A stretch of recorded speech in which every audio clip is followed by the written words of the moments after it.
Welcome, ladies and gentlemen. It's CCT Season 2. I'm Anders, with me is Neo, and we're about to get into an exceptional game here at the South American part of the tournament. How are you doing, Neo? How's your day been? Yeah, I'm looking forward to it. You know, there's been a lot of Counter-Strike on today. It's an exciting day for CS. Obviously, Kato's just started, and we've already had one female team impress, right, with, taking that Furia team the distance in overtime in towards map number 1. So we're kind of hoping the same thing can happen here. We've got Furia female taking on Patterns da Ferrari, which is a cool name, and a mix of a few players that I've casted and heard of in the past as well. Now, this is our second game of the day. We were meant to have one earlier, but Drop of the Taco, they weren't feeling it against Red Cannons. I mean, that one was a loss from the get-go. They were never going to win that game. No offense to the fellas, but Red Cannons, that team is so sick at the moment. That was always going to be a guaranteed win for Red Cannons in my eyes. Drop of the Taco, they weren't feeling it. They didn't want the 9 a.m. wake up for that game just to kind of get, battered a little bit. So I can sort of understand it just a tad. Yeah, you're right. Maybe that does make sense at the end of the day. A little bit sad, perhaps. I would have loved to have seen that, but now we've got the Fury female team. I mean, are you excited for this team? I mean, I've seen and casted before, so I'm pretty excited for this one. How far do you think it can go here at the playoffs?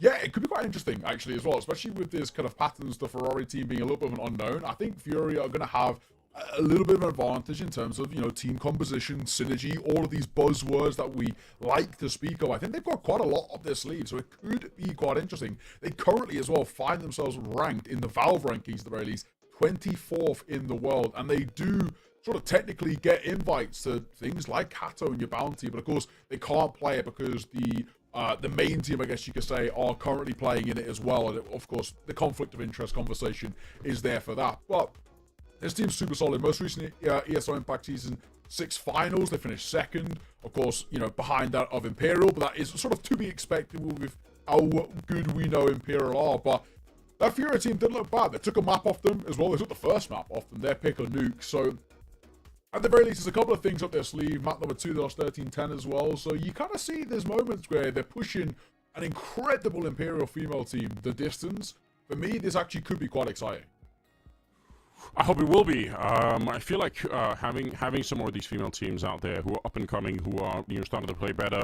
I think it's really exciting. Like you could see the earlier game, like between Imperial and Furia, it was a lot of fun. It was like people were really excited about it. It's a shame that the second map wasn't closer, but the first map certainly was. So we're all having a good time over there. How much do you know about their opponents here? They've got a seemingly a new player in Rekt that we don't necessarily know that much about.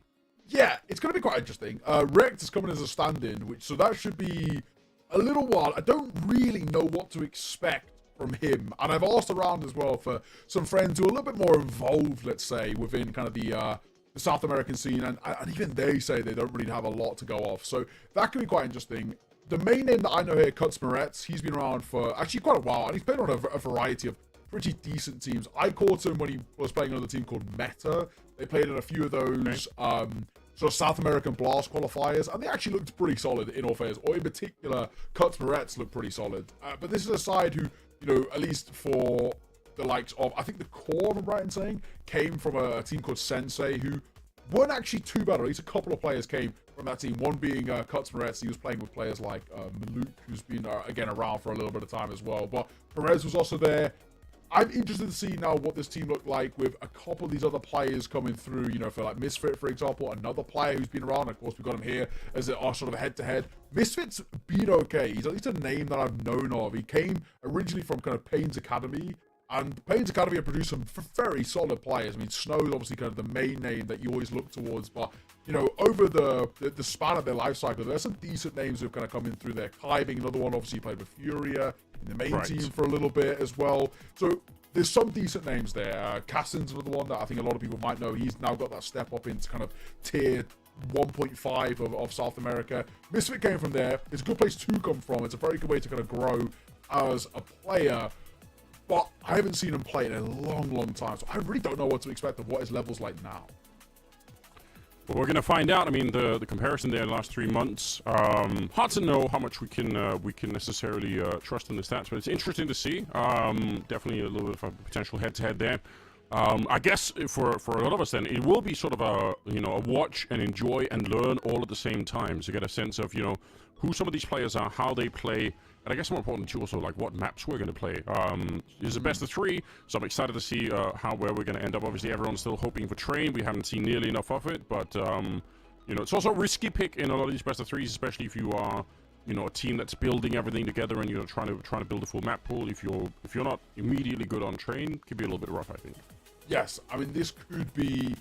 It's one of those, again, where we look at the sort of patterns the Ferrari team and we talk about, this is a side that I don't know what level of kind of synergy to expect from them. They do have some reps under their belt, I'll give them that. They've been playing together as a kind of a quote-unquote team for a while, and primarily within kind of the CCTs for, I think it's a good few seasons, but what to expect in terms of synergy and the players coming in and out, I don't know. Mirage and Train get banned out in the first waves, which is unfortunate. Fury Female going to pick in towards the Nuke. I love this pick for them. Very, very good map. The map that they beat Imperial Female on at ESL Impact finals back in first season 6 that was, right? And Ancient comes through as the pick back. Ancient has been a very good map for this Passenger Ferrari team, and it is their perma pick. They pick into it pretty much all the time, and it seems to be doing okay for them. And Anubis as a decider is not bad either. They've been getting some decent reps on it. So this actually could be a pretty interesting best of 3.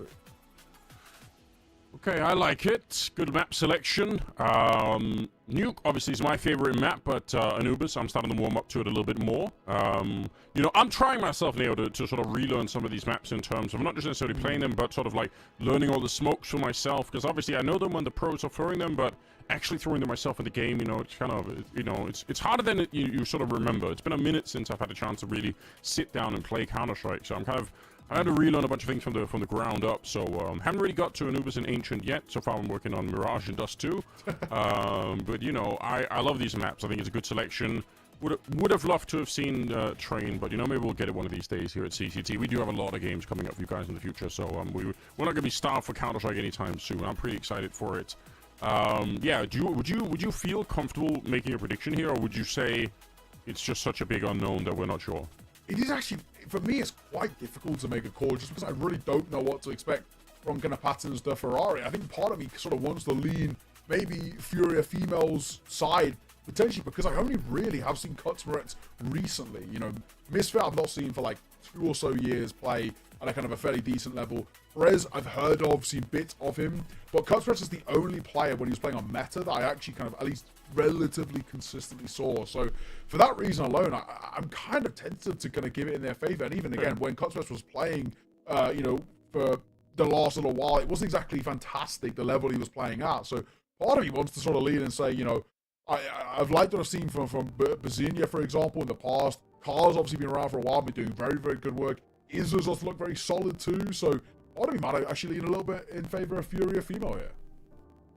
Okay, that's exciting. I mean, that I think would be a nice way to get things started here for the day if they could pick up a win. But I mean, really sort of like she really turned heads. I remember the first time that I saw her play.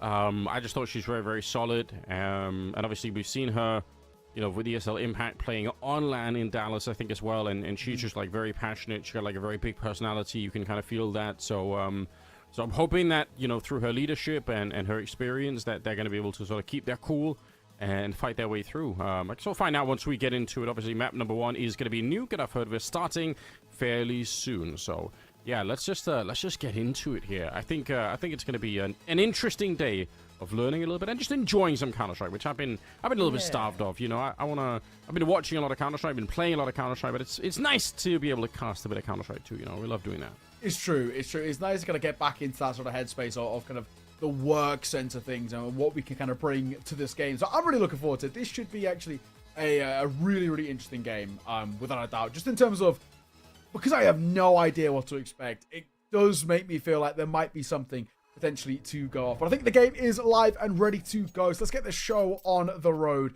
We're kickstarting things on Nuke. As we mentioned, this is Furia Female's pick, and it has been a pretty good map for them. So I'm excited to see what they can bring to the table.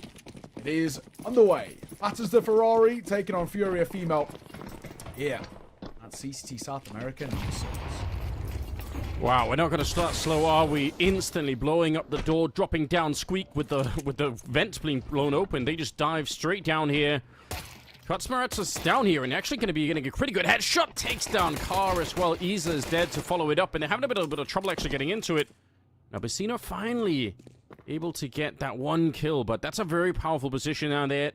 I think they thought they'd kind of beat the timing, so they just wanted to get down there very quickly to plant the bomb, and it doesn't really work out that way, so now everything's been slowed down, and this just became a lot harder of a round to win here for the female squad.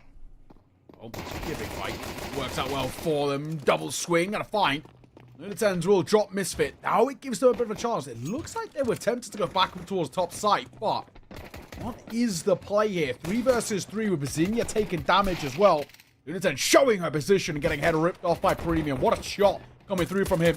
There might still be more behind it. Perez finding one. He wants to drop down as well towards the single doors player. This round's feeling like it is concluded. The last being that of Gabs down to 30 HP should be dead in a mere moment. Just toyed with their food. There we go. Always going to be very, very hard to escape that one. Honestly, I love the idea there from the T side. I think it's a really sick idea to try and get down. You're here really, really quickly, but they made one big assumption, which is that they had already beat the defense to get there. And unfortunately, Cuts was already down there. So a little bit tough that they had already positioned that way. But also a great call coming out from the CT side. So you love to see it. It's a pistol round win for them. They're going to be picking up a bunch of stuff, including that FAMAS. Ooh, new FAMAS. Yeah, 1,950? Is that what we're working with? I think so. Yeah. I still hate the FAMAS, I'm not going to lie. It's still... ass. It's ass. It's so bad. It's still, it's so bad. I cannot back anybody who likes that gun. But there has been some interesting changes. And I've been hearing a couple of rumors. I mean, you've probably had a little bit more time to get a hands-on and test it. But a few people have been saying it feels a little bit better. But I don't know how much of that is placebo as well. Yeah, I mean, I'm the worst judge. I've hated the FAMAS for a long time. I know I'm biased, so I'm not gonna be easily persuaded. I played it with it in deathmatch like at 3 a.m. last night, and I was like, no, I can't. I just can't do it. But you know, I'm sure somebody will prove me wrong eventually. Okay, good kill here. Would be nice if they could have got a little bit more. Oh, it's very clever. She's throwing away the M4 to stop them from picking it up. So. I do like that. Oh, they're trying to boost. Oh, my God. All right. That's actually pretty swiftly assembled boost to get the M4 back. Good job. Yeah, actually well done.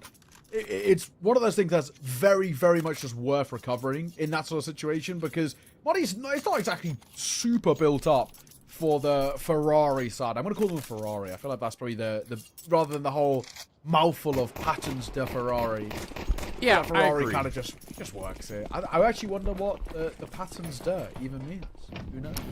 Oh. I don't know, but I like it. That's an executive decision now. I'm glad you made that. Let's just call them Ferrari. I think it's going to be a lot easier until somebody tells us otherwise. Here we go. Flashbangs and a straight rush into the A-bomb site. It's so lightning fast, and it feel like it should have worked, but Perez has done a great job in taking out a couple of players on the high ground there.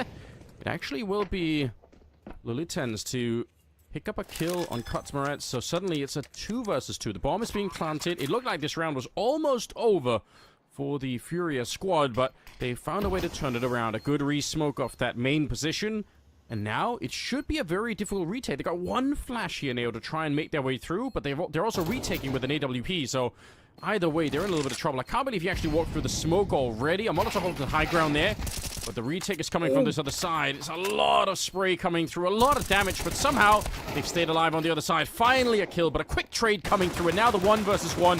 Dualies are out looking for that last player inside of the smoke and having a real hard time finding her. She's managed to escape and managed to win the round as well. A great 2 versus 2 being won here by Furia. Yeah, really well done actually right at the end there. Just staying in and around the smoke, basically just being a little bit of a nuisance, and it works. So, first round on the board, very scrappy at times, but I think the way they play it in this sort of 2 versus 3 situation is very, very well done. And even the small thing of Carr just staying alive for as long as she did, while being spammed into his ult vent, not panicking as well in that situation, really, really important. So, first on the board, I did do a little search as well. Patterns to Ferrari means Ferrari skates. So there you go. Ferrari skates. Sort of explains why they've got rollerblades as their sort of logo as well. Okay. And I'm assuming it's essentially, basically meaning like a Ferrari swing. That's what I'm thinking. Like a Ferrari swing, but on rollerblades at the same time. That's a lot. Love it. Does it make it quicker somehow? I guess we need to see if they make any, if they can live up to the name. What is this double setup? That's so rare. Double setup down below like that, especially early in a round. You don't really see that too much. But I might not even make a difference. Yeah. In the meantime, Isa is up here, and she is pretty much wrecking them at the A-bomb site. So that double setup down below, I think if this hadn't happened and they'd actually continued to go down towards the B-bomb site, that could have been a bit of a nightmare for them. It's true. It's very true. They could have walked into a really uncomfortable-looking situation. In the end, seems like it should be fine. So, I'm down. Don't really think too much is going to happen, really, at the tail end here. You got a double M4, you got a FAMAS, if you keep them alive, you're good, but if you overlook Bazinia, she will scalp you a little bit. And also now, a good chance for her to upgrade that Galil in towards M4 A1S. So they're pretty happy, all in all. And the Ferrari side, yeah, I mean, definitely having their woes and their struggles. And this just kind of comes back to what I was talking about and saying, where we're at now, it's sort of in these sort of situations where it looks like Fury just feel, at least the synergy is 10 times better. Patton and Ferrari are playing very much off the back of their sort of individuals. They're hoping somebody can multi-frag, and when they don't, it obviously, you know, puts a real spanner in the works. Their rotations seem just a little sloppy. Yeah, I mean, that's how it should be, though, right? Like, you know, in a way, team synergy and having a bit of coordination, a bit of timing should be the thing that works out. Maybe not against all level of sort of opposition, but you know, as long as the skill difference isn't too big, you should be able to win like that. So let's see if they can keep it up here. I'm seeing some smokes for the yard, and actually throwing that forward smoke to make sure they can cross over that red container. So they're going to blow up the door. Scaps is putting a lot of pressure on Mini and on that squeak door just to keep the attention away.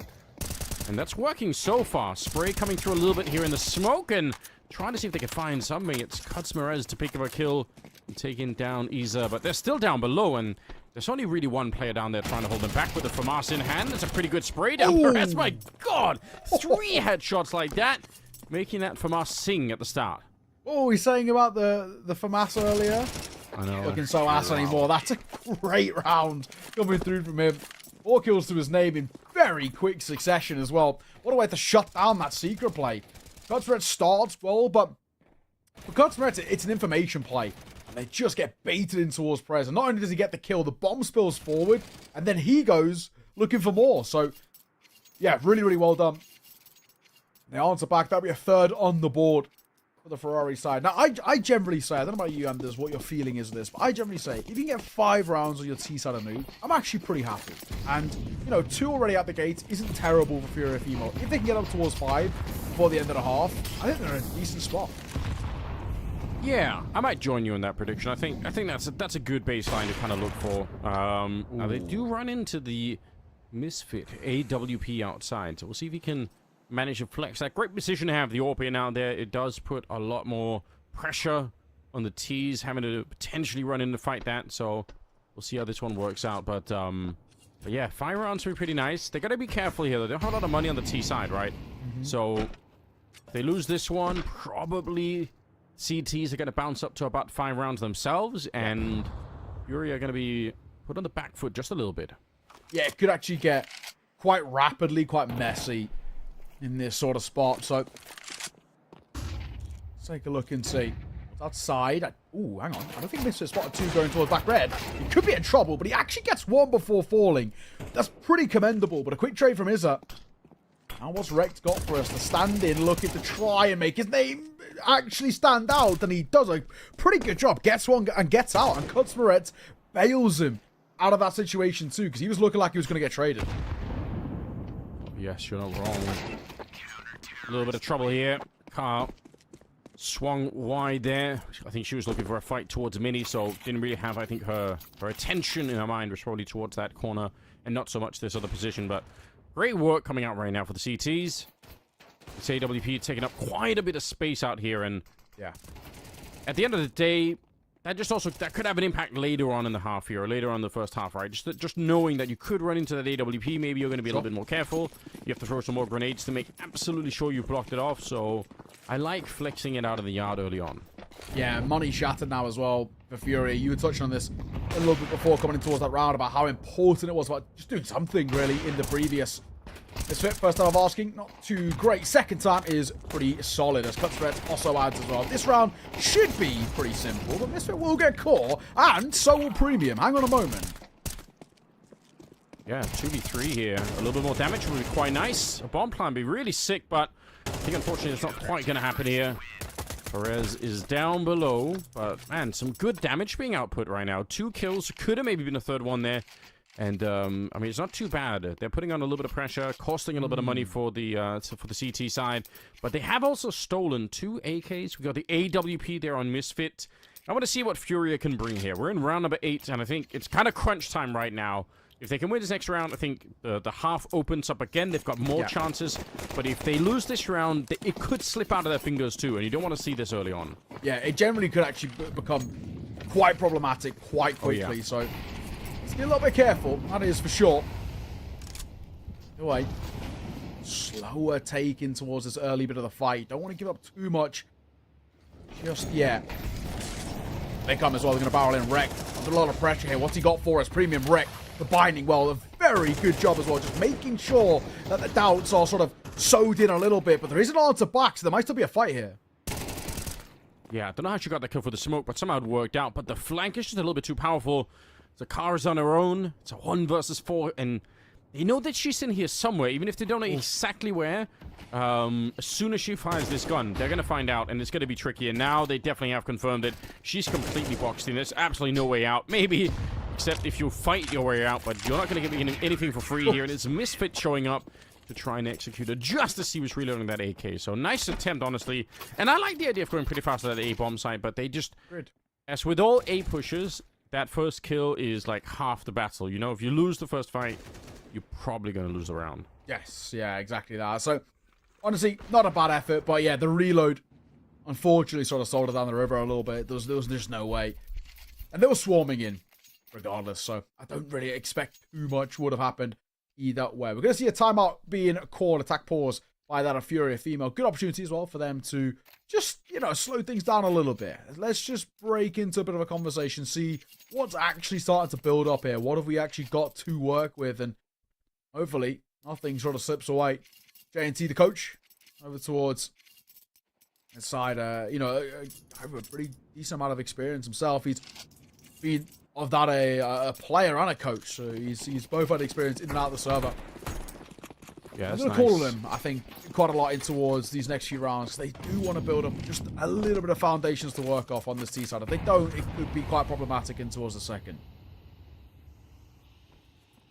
Yeah, Tech9's, I mean, on Nuke, notorious, close range combat, you can definitely get the job done. And I like this. They smoke off Mini, and they make the jump around to try and put on a little bit of pressure. Oh, but... I think he heard that wrecked, so we're going to be able to get the first kill. Now, there is a second player that slipped the net. That's actually making her way over towards Heaven and Hell, though that CT spawn's also being held, so they might already know about it. Yeah, AWP shot comes through. The Tech9's going to get a kill, but it might be almost too little too late here. They're going to be able to spot this out, and that'll be the end of the round. The fact that there was an AWP in CT spawn is just very... I mean, it's a nice idea to try and wrap around and push ramp at the same time, but... It just didn't work when that AWP was in position. No, you are right. Unfortunately, it just wasn't meant to be there. 7-2. This game, I mean, we sort of already touched it a little bit with that earlier round loss. I mean, how when the economy gets broken, it actually gives a really good opportunity for the Ferrari side just to spiral and just to pull away a little bit, give themselves enough to fall back on. And that is sort of what we're seeing right now. And it's actually getting to the point of being at least a little bit concerning. So, 7-2, and I think we could probably both agree here, and this is a must-win round for Fury female. Yet this one slip, you're actually going to really struggle with this first half. I mean, we can talk about Ferrari getting up to like 9 rounds. Yeah, I mean, you could already see the money on the CT side, right? So you just know this half for the rest of it is not going to be easy.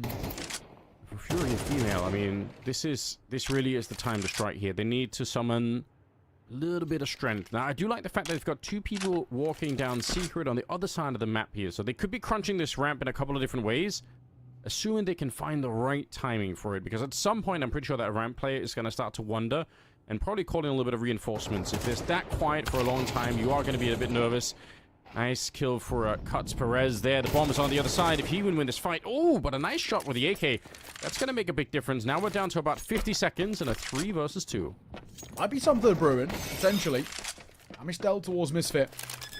One will go down as well, so... there is at least something to work with, but that's a big kill. So Misfit gives them a chance once again. 5-7 out. In the right hands, 5-7 can be so deadly. 1-for-1's not bad, but now we're put into 1 versus 1. It's Izza. Look at the play around that window. Premium's got the right idea. Spots out. Needs to try and put a little bit of pressure. Tap on towards that bomb would go huge. It does. Pop flash around the corner. So wants to fight, and Premium's running out of time here. He's got to go quick. He wants to make this move. He's got to swing into the fight that he swings and loses his life. Izza plays so well there in the 1 versus 1. Does not give up anything. Yeah, really nice balance there between, you know, peeking a little bit just to make Premium a bit uncomfortable, but not really taking the fight until she absolutely had to. So that's a nice bit of work and an absolutely critical round. Came down to the 1 versus 1, but they definitely ended up winning it. So a good job. 7-3 overall is the scoreline. We're moving into round number 11. We're getting towards the end of the half here, Neo, and like you said, 5 rounds is probably what we want Fury Female to get here to feel a little bit more safe. It's going to be a struggle all the way through. There's plenty of money still on the CT side, so they are going to be hard to deal with no matter what here. I think you're right. Look at Gabs. Yeah, She's down here so soon. They love those vent dives, don't they? They have been working in terms of the space. Unfortunately, it's one of those things of Fury FEMA where they've been getting that space, and then because of something somewhere else where they're trying to join up, it goes wrong, and it stops that split from really developing.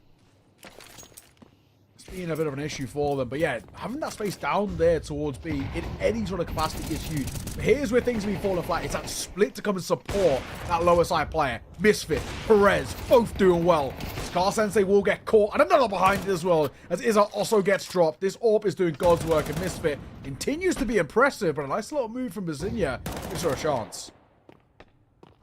Shot in the back, unfortunately, here. Gabs alone, and she was there from the start with the vent dive. She needed her team to come through. That's how it often is when you're sort of the lone player lurking around down here, whether you've done the vent or you've come down from secret on the other side. It doesn't really matter. Like, you need your team to have some success at ramp for it to work out, and that just wasn't the case here. Nice little spray, leaning into that one for Premium, and he's going to be able to get the kill. So, they're falling pretty close to the finish line here. Unfortunately, on the T side, it could be a 9-3 affair. With the money that's left here, it's going to be a tough round. Yeah, this is not an easy spot. I mean, Patton's the Ferrari. They've already put up a very, very decent performance in the kind of the spot that they're in. There's no two ways about it. But if we can talk about an 8-4 scoreline and then a pistol round to kickstart your CT side, game is absolutely back on there. The only issue is if you go 9-3 down, it feels tough to recover. If you go 8-4 down but then lose the pistol in the second half, same story. So it's fine margins. There's sort of 3 options in which this can go, and 2 of which are really bad for Fury Female right now. They're really expecting a ramp push here. He's setting up a bit of a pop flash, I believe. Once again, though, they're not just going to be pushing ramp alone. They're going to put some pressure on down here. So, honestly, they're going to have to move around. If Rek goes down... Oh, he tries to pre-fire, but he sees the shadow on the ground. It's not going to make a difference. I don't know how, but he just gets completely run down. His movement speed on the Galil as she's turning the corner is just a little bit too much. So, nice shot from Misfit down into a 2 versus 3. There's plenty of time on the clock, and unfortunately for Furia, they are kind of being decimated in this round. It's Gabs alone. Again, she's down here, but the bomb is going to be hard to put down in a solo 1 versus 3. Yeah, it is true. Gabs, he gets caught. Premium, he was just dipping and diving there with the ladder, and in the end, at 9-3 half, I don't know about you, Anders, but this feels very, very difficult to recover for the Furia female side. I mean, we have to talk about a pistol round, the force bar behind it, and then the first gun round at the very, very least to kind of give this even a chance.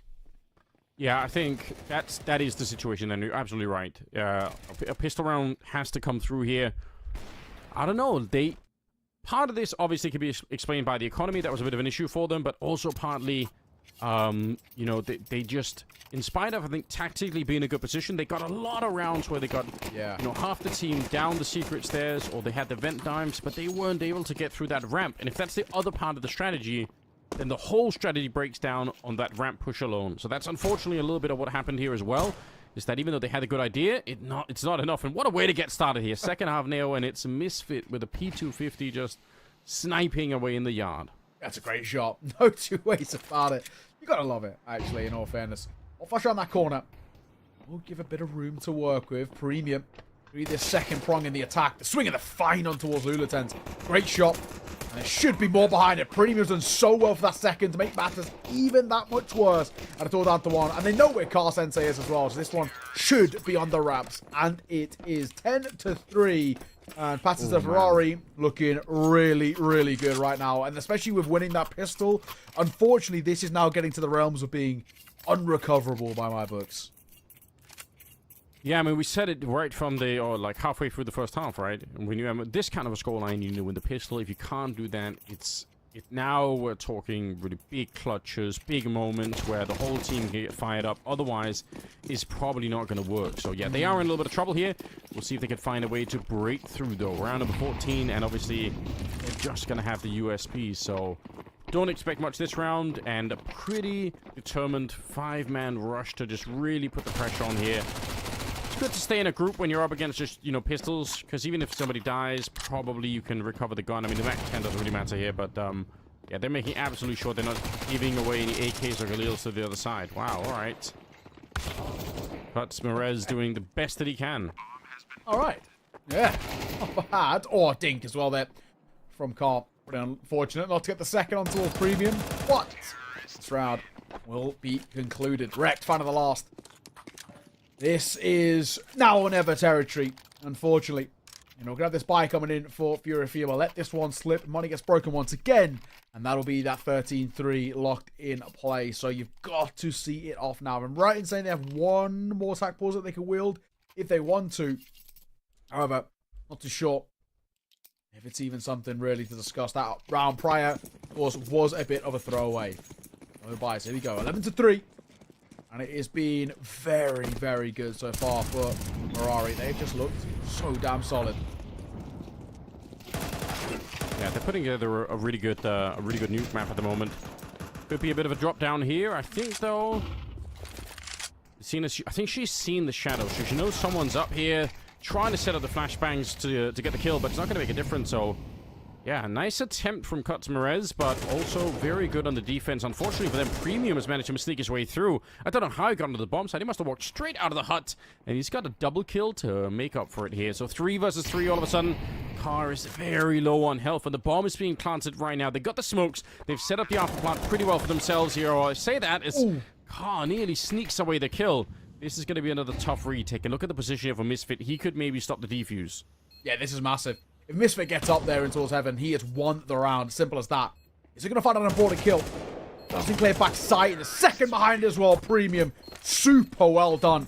4 kills to his name in that round as well, just to make it that much sweeter. What a shot down in the post plant. Really, really effectively done.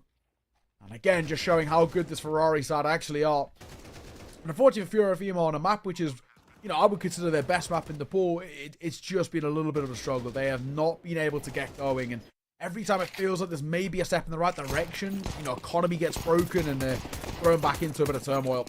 So, 12-3, we do have some level of a buy for Fury of Female, but unfortunately it is a tough one. Famas, Flem P9 and 1M4. Yeah, not a lot to work with here. Oh, wow. Okay. Right through the smoke and just absolutely running them over in this one. This is, unfortunately, kind of a... I mean, as soon as you use the pistol, you don't have a real shot at getting into the second half. So whatever plans they have for the setup, for the defense in general, they were going to be in trouble no matter what because of the economy. So bomb being planted here, and Nuke, man, it went by just as quick as it started. I don't know how they get back into this, if they even can, but it feels like, I feel like the first map might be done already. Yeah, I think you're all right. This is tough, to say the least. How do we retake this? Oh, what a shot by Premium! And Cuts Retz will close it. My God, that is a lovely couple of shots right at the tail end there, but it's a 13-3 showing. Patterns the Ferrari just looking incredible as they flew all the way to the finish line there. That was so well played. Yeah, nothing much to say. I mean, it looked like it was going to be maybe a little bit of a closer match at the start of it, but once they started to wake up a little bit on the Ferrari side of things, it was pretty impressive. So good work for them and for Fury Female. It is going to be a bit of an uphill struggle, right? Now Ancient's going to be coming up as a second map, and if they don't win it there, they're not going to have a chance. They're going to end up losing the best of 3. So I don't know. Impressive work, honestly. Again, we know a little bit less about the Ferrari team, but so far so good. I think Premium had some good moments, but Perez and Kutzmarez as well. So like 3 players there that seem to stand out a little bit. It's a good job.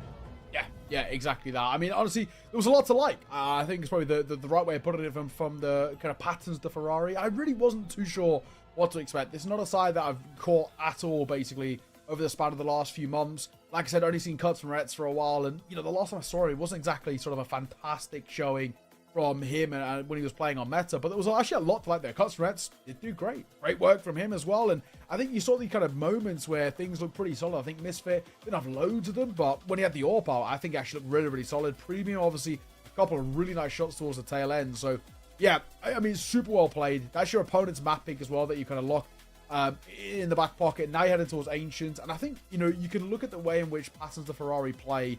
They're quite puggy play style. They're very reliant on terms of kind of individual duels, and you're going into a puggy map like Ancient. Actually, a perfect predicament for them. Yeah, it really should be, right? I think they're probably feeling great about everything right now. So just more of those fights, put on the pressure, don't really let up. I think once you've got the upper hand like this, and you feel like you're hitting those shots, then you might as well just keep going that way. So it could be perhaps a quicker best of 3 than we're hoping for. We always like it when the games get a bit close, but maybe it's just not one of those days. So I guess we'll find out when we actually get into the map. But yeah, I think so far, it's good to learn some new names. Wish we could have seen Misfit Orb a little bit more. I feel like he kind of had a couple of chances to really shine with it. So we'll see.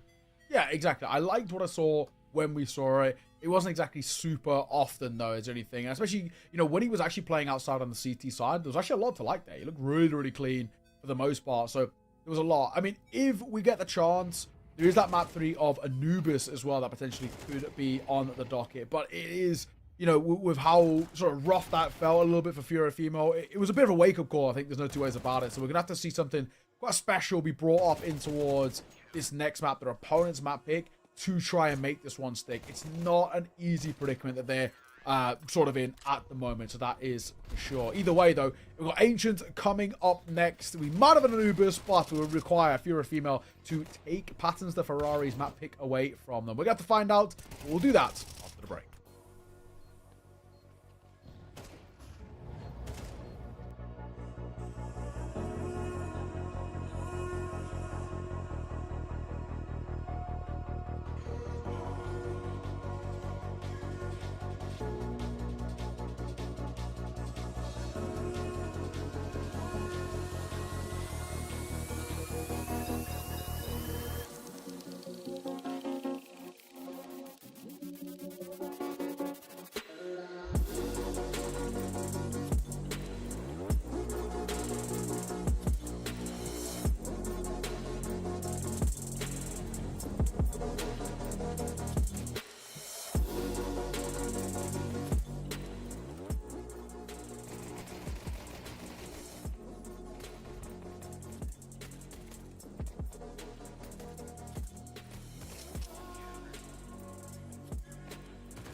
Welcome back, ladies and gentlemen. Here we go again. We've got map number 2 coming up at CCT, and we've already had a pretty one-sided game. Unfortunately, Furia, the female team, they didn't really manage to get started properly on Nuke. I mean, they had a pretty good beginning, but they ran out of money, and they didn't really win the pistol on the second half, so they're going to have to try and see if they can prove themselves on the second map that's going to be coming up. It's on Ancient, and yeah, the Ferrari skates are, you know, they're cruising away right now. It's pretty rough. yeah, no, exactly. Kutsmeret's really good performance from him, 18 and 7, 121 ADR and a 1.96 rating. Okay. Not too bad at all. You're not complaining about those. Perez not too far behind as well with 17 and 6 respectively and a 1.72 as well. So, you know, a very, very good showing from those two. But I mean, basically everybody in the server had their moment for Patterns the Ferrari, and unfortunately for Furia, it never got going, right? You know, nobody got into towards kind of double-digit kills. Everyone sort of struggled to get really on board and in that game, and actually I think it was, for me, it felt like a real kind of mental state type thing. They couldn't get into the flow of the game. They couldn't get into a position of being comfortable with the counter-attack they were trying to play, and that's actually, I think, part of it where this Patterns the Ferrari are kind of awkward, right? Because we don't really know what style of play to expect from them. They can play quick, quite puggy if they want to, really loose in terms of their calls, sort of relying off the back of individuals, and that's always hard to prep for. It's hard to react to in the server as well, because it's actually just sort of instinctual. You don't really know what to do. So we'll be heading live in towards map number 2 in just a moment. It's Ancient coming up next, picked by Patterns the Ferrari, and this puggy side on a puggy map like Ancient, I feel like this could be done in 2. Yeah, I don't think that's a crazy prediction. We're going to have to hope that it's a bit different, that maybe Fury are going to wake up in a different way, but yeah, this is a map where you can definitely, you know, you can let the aimers loose and see what happens. It is Patterns the Ferrari that are going to be starting on the T side, and they're rushing that donut position right away. Oh, and that's pretty rough. Wrecked with a good couple of kills to return, although they did trade it at the end of the day. There is still a player lurking in middle, so if Fury are not careful, if they rotate through the middle a little bit too quick, which they almost did right there, I think that was Lulitsans who was getting hit, almost stopped back there. Retake now is going to be quite tricky, and I'm not seeing a kit on anyone at the moment. If there is a kit, it's in Donut right now, so very, very hard to go and find that one. Of the good shot with the dualies might be able to bring it back. Perez going to be taking another kill there, and it's a 2 versus 2, and Rek just waiting. He's taking his time to get that shot, leaving Isa on her own. Oh, and Paris will see off the last as well. It was just about playing the time there and just taking it down in that post spawn. So good stop for Ferrari here, just to make sure that they continue their kind of winning way, continue kind of just rolling through the motions. I think is sort of the main thing for them, keeping things head up, pretty simple, pretty straight up in terms of that attack on towards A, and it worked very, very nicely. So gun's going to come out for them. It looks like we're going to get that force fight out for the CT side, which you already know I don't love, but we'll see whether maybe just that can throw a bit of a span in the works if you're a female. If MP9 can get a kill or a Deagle gets a headshot, they can pick up a gun. It could end up being actually quite valuable. I mean, I respect the fact that it's a force buy that involves 3 5.7s, you know? Recognizing the strength of the 5.7, I think that's what you need to do. But, unfortunately, they're kind of at the wrong side at the moment. They stacked the A-bomb site. Weirdly, the bomb has dropped quite far back, so sure, they've sort of taken this control, but now they have to spend an extra 10 seconds running back to pick up the bomb. I don't think it's going to be a big problem, because presumably Furia had calculated this. They would have sort of said, okay, if it's A, we might win. If it's B, we just try and save into the next round and give it a shot again. But honestly, for the T side, they should know this too, right? Like, when they only see one person and nobody's rotating, they should know that there's a lot of armor and pistols still in play in the next round.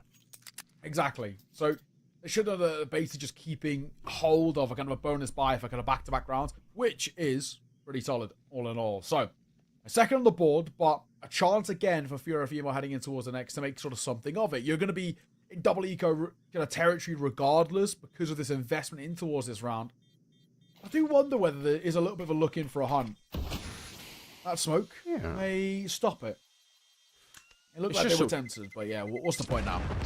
So say when you get the Mac 10s, it is tempting, right? That's what you're thinking about. It's like, oh, we could get the extra money. Are we really risking that much? You kind of want to do it, but at the end of the day, they're going to leave it alone. So round number 3 is going to start here instead, and yeah, we've got much the same weaponry happening on the CT side. So no surprises yet, no, not at all.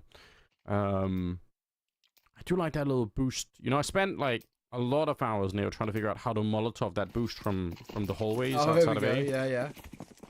It's kind of Did you find doable, one? you know? Yeah. Okay.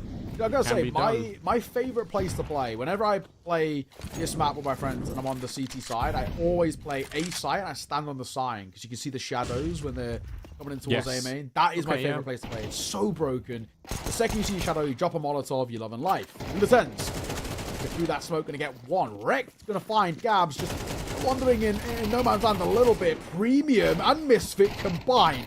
Are still here for the Eagle, and it still can rip a couple of heads, but a quick trade will crack open the A site once again.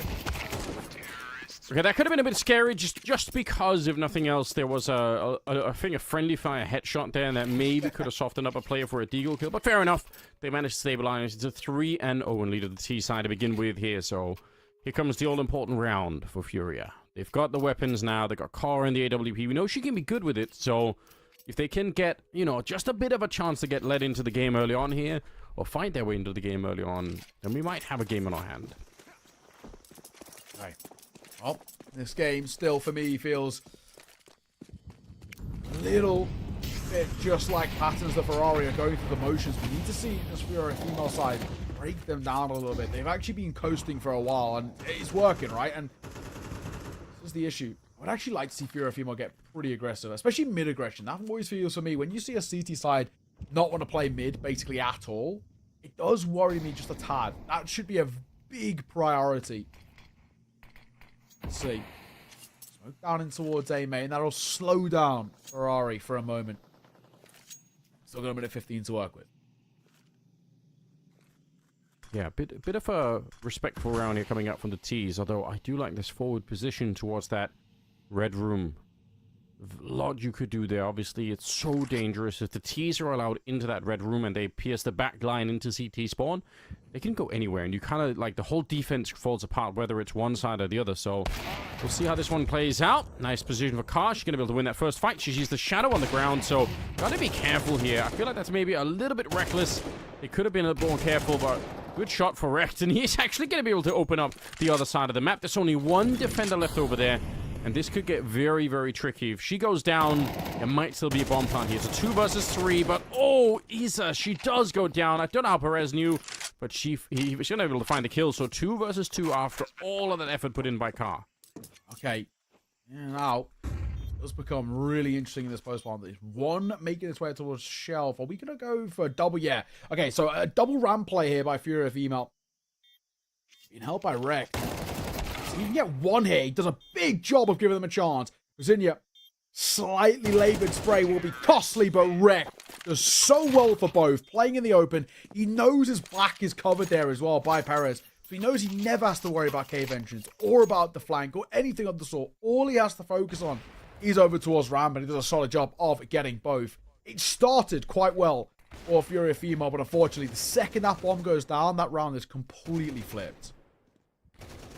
Yeah, I mean, especially this, I think, second kill for Rekt going over towards the B bomb site is huge. That's how you get even a chance to get back into the round. It's devastating, though, to the CT side. It's their first buy round. It goes down into a 2v2 at the end there, and they can't hold on to it. Now, the MAC-10 rush, it is a classic towards that B bomb site, and they just have nothing to really control this with, so they should be losing it, and indeed they are really quickly here.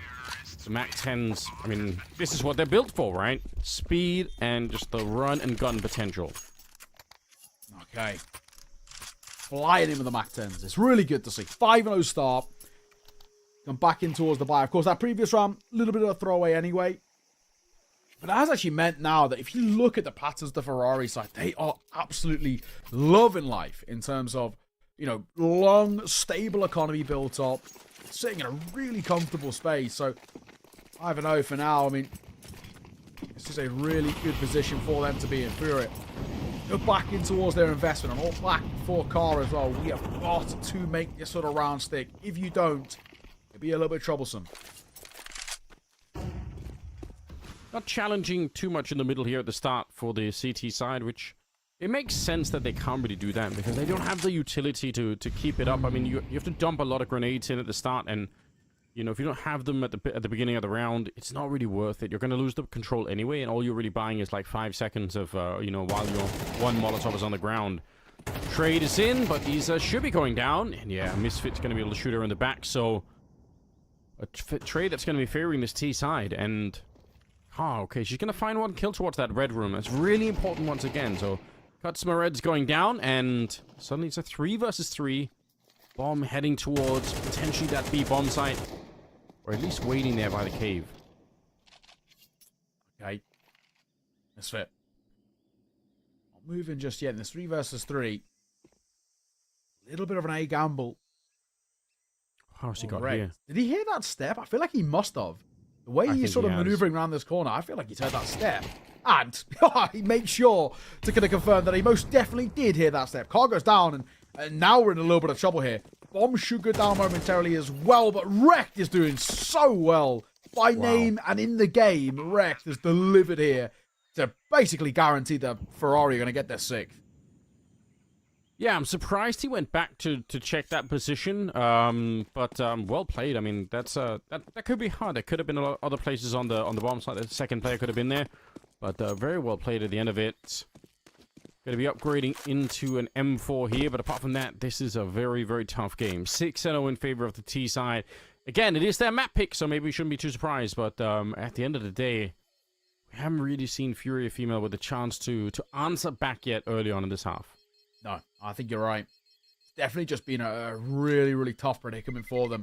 And again, it comes back to what I was saying about how this Ferrari started just rolling through the motions. You know, round by round, play as a bit of a pack, trade in favor, keep the numbers in your favor, and then just start to see things over the line. And Furia Female are going to go for their first time out here. And I think it's a good time to call it. 6-0 down. It's not exactly been a flourishing start to your CT side. This is a good time now to start getting just a little bit of a response, at least enough to build up with heading in towards our second half. Yeah, I think so. Gotta make sure you keep calm, don't lose control of the mental game, even if it is a bit of a tough game for them at the moment here. Car with 5 kills, and I think like that one round where she got the double AWP kill in the middle. If they win that round, we're in a bit of a different state right now. That was one of the probably the biggest opportunity yet to try and make sure they can make this work. But agreed. It's since then it's been pretty one-sided here. Rekt obviously with a 13-0 scoreline. That's hard to deal with. Well, 1 M4, double MP9, and a double upgraded pistol. Let's see what a female have got for us. Of course, it goes across the board. 4 battens to Ferrari. Misfit not even required to kind of go in towards AK-47. And by the way, at the moment, Rekt is 13-0. So yeah, he is loving life in the server. Make that 14-0 for him. He finally goes down just as we bring it up. But 14-0 before falling is not a bad way to go. No, it isn't. Great control of the cave position here. They had a bit of a crossfire set up Furia inside of the cave, but unfortunately it was a Molotov out, and that forces one of those 2 CT players to throw down a smoke so that they have to, you know, just to stop themselves from burning alive, and that breaks up the idea of the crossfire, and they end up getting it picked apart sort of one at a time. So nice little lurk here from Carr to get the kill, but I don't think it's going to make a difference. They kind of have to run away with the rifles here. They need the money. So 7-0 is what it's going to be for the T side. Yeah, I mean, what can you really do here?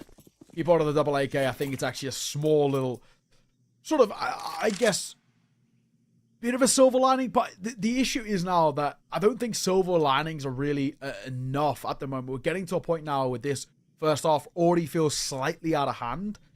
I mean, yes, this is getting to the point where that might not be enough. Like, giving it a go here might have actually been the play. Just something to kind of work off. And, you know, if it falls flat, you've got money to buy in towards the next anyway, but it's just not the mindset that, unfortunately, that Furia Female are in at the moment. So, 7-0. I mean, money is absolutely fine. Whereas Rekt and Misfit all above 10k. So they are chilling. Drops can come through, if required, to Premium and Kutzmared. So Rekt, he's finally gone down, but I don't think his confidence is going to slow down by any means. He's been looking unbelievable to start off in towards Ancient. 7-0 start. You're a female. Yeah. Running out of chances here. 8-4 at a bare minimum would be lovely. 7-5. Let's go flawless here. We're on. Okay, trying to challenge that space in between the smoke and the Molotov in the middle. It's a bit of a classic. but they do get traded out. So good defense so far for that CT side. Gap's able to hold them off for just a moment there. Obviously, some players have perfected the art of playing right on that borderline between the smoke and the Molotov in the middle.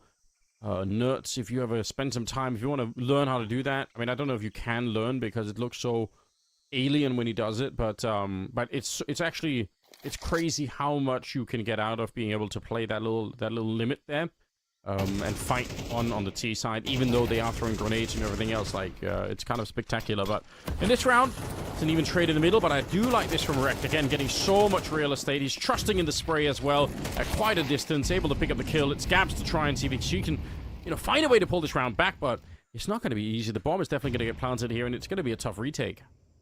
I don't even really know what we do. You kind of have this temptation about not wanting to give it a go just because of the AWP alone, right? You know, money is not exactly stable enough to buy back in towards an AWP next round. So there's that temptation of just saying, I don't think it's worthwhile. And, you know, I can sort of understand here. In that previous round of the 2 versus 2, you're thinking, why not give it a go? Let's just see what can happen. This time we're talking about a 2 versus 3 AWP on the retake and only the 1 kit. I can actually fully understand why we've, as Fury Female just said, right, let's just retract a little bit here. Let's take a step back, and then let's go and see sort of what next round looks like. But it is now an 8th round in a row for Patterns the Ferrari. They're loving life in the server. There's no complaints from us about the level that we're seeing out from them. And unfortunately, Fury Female, time is really starting to run out in this game. And it quite rapidly as well. If they can't pick it up, at least at the tail end of this first half, I don't know if they're going to have a chance in towards their T side. As much as the T side gives you freedom, it gives you the chance to really set the tone and the tempo of each and every round, there isn't going to be that much of a tempo if you're fighting back from, like, you know, a 10, 11, 12 round deficit. Yeah, you're right. I mean, and we've seen that before in games where, you know, when you finally find the spark and you find the rounds, it's a little bit too late. You just can't really make it work. Good grenades in the middle on all sides, and actually 2 Molotov deaths, so a 1-for-1 trade. Oh, I take it back. Misfit right at the end. The Molotov spreads into the corner and catches one more player. That's devastating. Almost getting sprayed down in the cave there. That could have been really bad. So 3 versus 4 right now, but with Isa kind of dropping low from that earlier spray, and they're just not, they're relentlessly pushing. They're not really slowing this one down. She's going to get pushed forward by the Molotov, and suddenly it's a 2 versus 3 here, and some taps are coming out. Another kill on that B anchor, leaving Car on her own. All right. Again, another round in which retaking feels very difficult to try and sort of make work. Unless there's an overswing here and somebody kind of feeds her a little bit of an opening kill to give her chances to the 1 versus 1, it's just never going to happen. And, well, yeah, that's the case. So she knew, yeah. That'll be that. 8-0 turned 9. Clark keeps hold of the AWP, which I think, again, in this sort of situation is smart. Generally speaking, for those who, you know, I guess a little bit newer, retaking with an AWP is never easy in kind of the best of times. Doing it at a numbers disadvantage is even harder. So, sort of no point. Yeah, unfortunately, it's kind of, you sort of have to agree with the choice here, but it's brutal to have to make that kind of a choice when you are this far behind. So, a 9-0 as the T side just marches on here. That's a shame because they were pretty close, I think, to winning that mid-fight this time for Fury Female, and they just, you know, that Molotov there, burning 2 of them in the same corner is so devastating. Otherwise, they actually would have got away with a little bit of a lead here. So, we'll see how it goes. Round number 10 is live, and we've got AKs and 1 AWP even on Misfit, so doesn't look like they're going to challenge that much in the middle, just throwing out some grenades. It's going to be an A-rush this time, so keeping at the same pace, but choosing a different bomb side. This time they are running into Car's AWP, so for she, what she can actually do, a lot of grenades landing her way, and oh, she's going to get sprayed down. She got the opening kill, but she could never escape that corner. That's tough. That's seriously tough. Just spam down through that smoke. I mean, what can you do there? I should come over as Gabs wants to fight. Gabs will go through, and alongside the support of Izza, does really well to drop down Cuts Moret. Might be a bit of a chance here. Molotov in towards main. That will make the AWP have to decide. No! Gabs, who was so low, will fall to the hands of her teammate. It's all down to Lula Tense. Clears the first. Shot coming down as well. It's all down to Izza. This one should be impossible now. in a bit of a split. Smoke on towards the bomb. Maybe he gives a chance here. Might just stick it. Might just try to stick it. But the Tech 9 spamming through is a falls. And Patterns the Ferrari keep this win streak going. 10-0.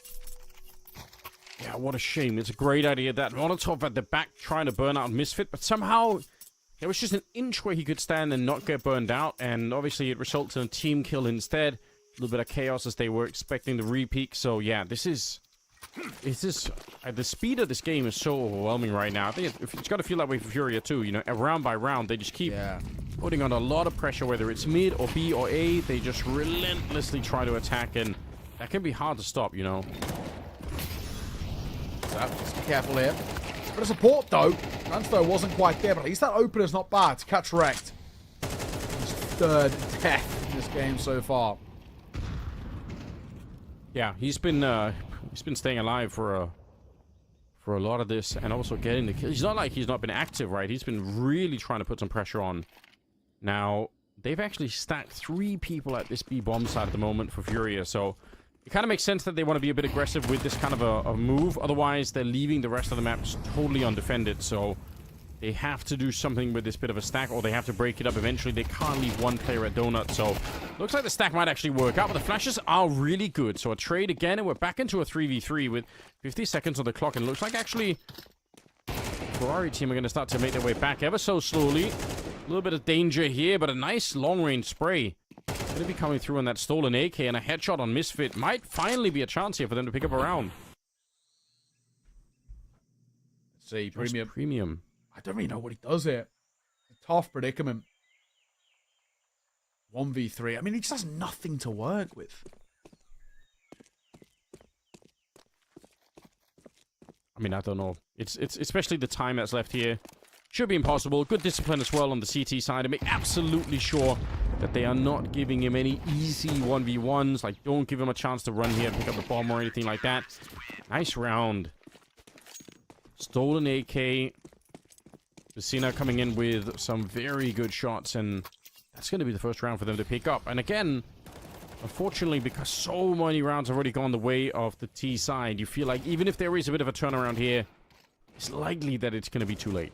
Yeah, it's unfortunate, kind of one of these spots where it's likely sort of for nothing, which is a really kind of uncomfortable and awkward conversation to have. And I think this is actually going to be a real test of Furia female sort of mentality, right? I'm talking about how well are you able to kind of bring yourself back into a game which feels unrecoverable, right? And it is sort of something that is a bit of a possibility. Well, we'll have to find out. They don't bang down that corner. Cosmos will take some damage there.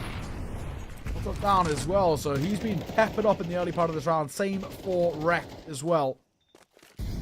Still, 10-round kind of start is already arguably good enough, right? And it's now about, can we see anything in toward the T side of the Furia female? Is it going to get one?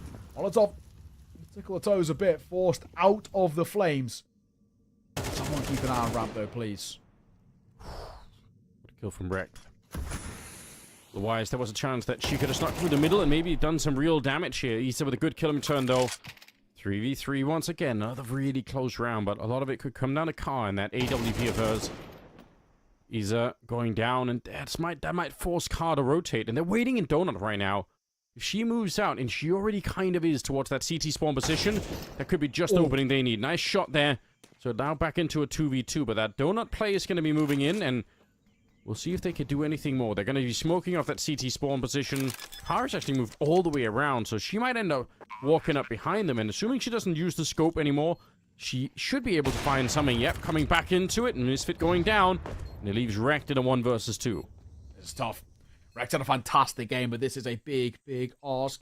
Pushing through the smoke. Oh my god, ships the night! And he'll find one. Those are the second as well, trying to tap one towards that. Molotov running through it, and Wrecked does not give a damn. What a half for Patterns the Ferrari. 11-1. And there's not really much we can say about that. No, unfortunately not. I mean, great move at the end. Wrecked really showing up. He's running through this first half in a big way. I like the speed. I like the confidence. I like it when, you feel like you're the better player on the server. You feel like you've got that kind of authority. Just keep playing like that. There's no reason to stop, really. So Yeah, what a tough second map to begin with here for Furia, unfortunately. I don't know what it would have taken here, but obviously Wrecked, you know, the player we probably know the least about, showing up in a big way. Yeah, I mean, Wrecked looked incredible. I mean, it's what, sort of 14-0 before he kind of finally died? I mean, ridiculous showing. Well, let's see.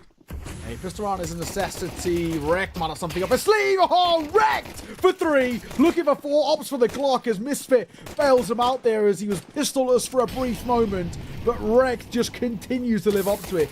22 and 3. And Perez will take away the last. A ridiculous pistol once again.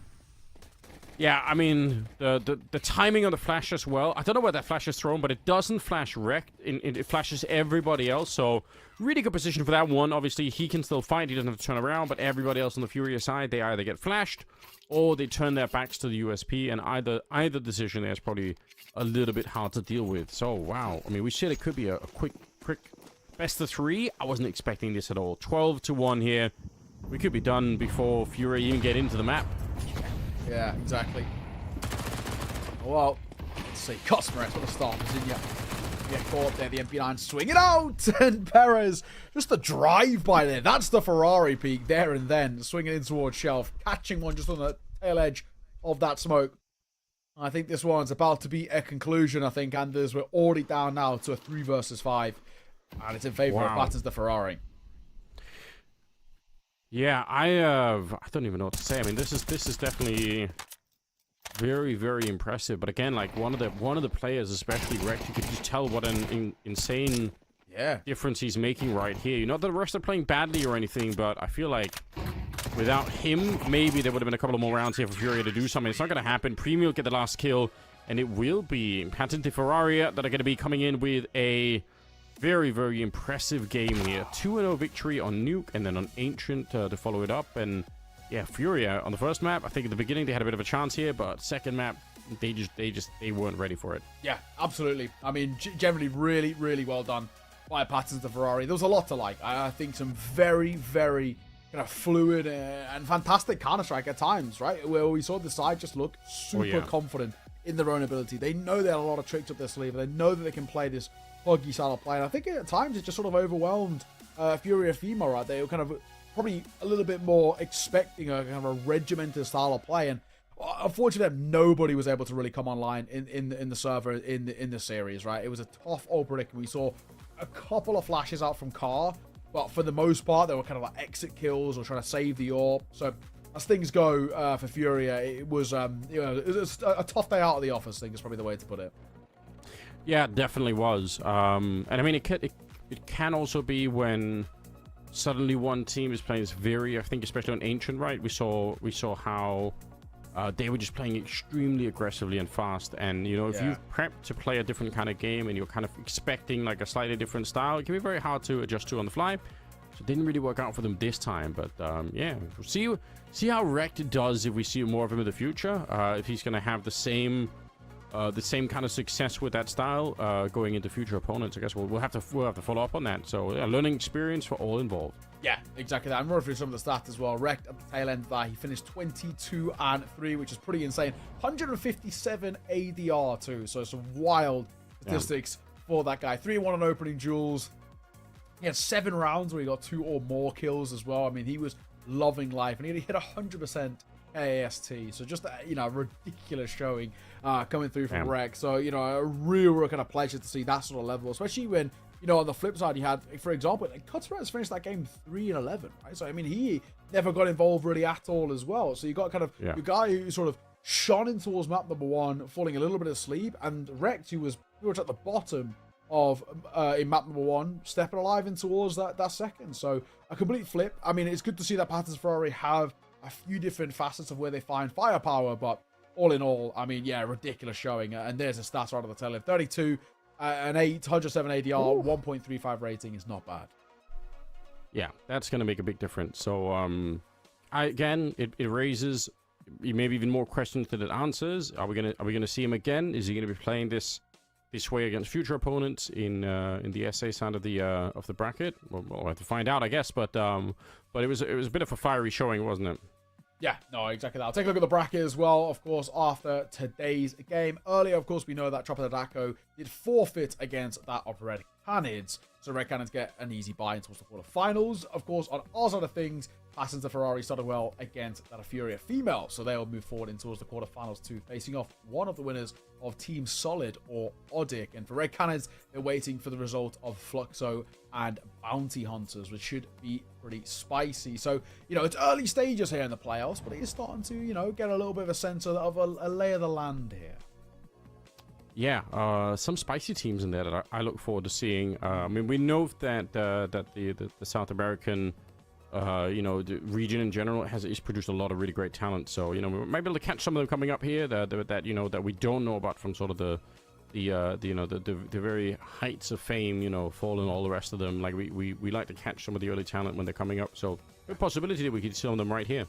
Yeah, exactly that. I mean, this is already a good start. I mean, I'll be keeping an eye on Rekt as well. He just looked super confident, a very fun player to watch as well. So I'll be interested to see sort of what this guy can bring to the table going forward. I mean, I don't really know how far this sort of patterns the Ferrari team will go or can go, I think, as well, because like you mentioned, there's some pretty scary teams here in this playoffs. I mean, we're running through some of them as well. Like, even like Odic and Team Solid, both of these sides have had moments that look good. YNG Sharks are playing in Pro League last year, so you got to keep an eye on them. Bestia, definitely one of the better teams in this kind of playoffs as well. Super cool team to watch when they get going.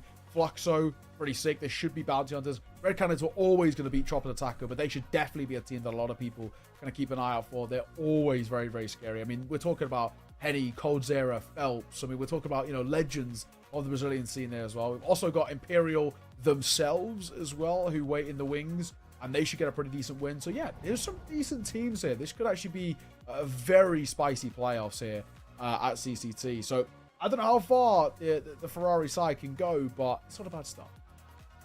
Not a bad start at all. I'm impressed. You want to see more of them and see if they can continue the same kind of style. But yeah, quick 3-0. There's no other way to put it. Not as much Counter-Strike as we would have wanted to cast, but we can only cast the Counter-Strike that's in front of us. Obviously, there is going to be a lot more happening for CCT, both in this region and a bunch of other ones. So yeah, I mean, in general, there's a lot of Counter-Strike coming back up. It's start of the new year, and everything is kind of winding up right now. So I'm pretty excited for what is to come. Yeah, a little bit of a schedule for you guys here if you want to keep up with some of the future games that are going to be casted here. It should be fun. Yeah, exactly. There should be some pretty cool games.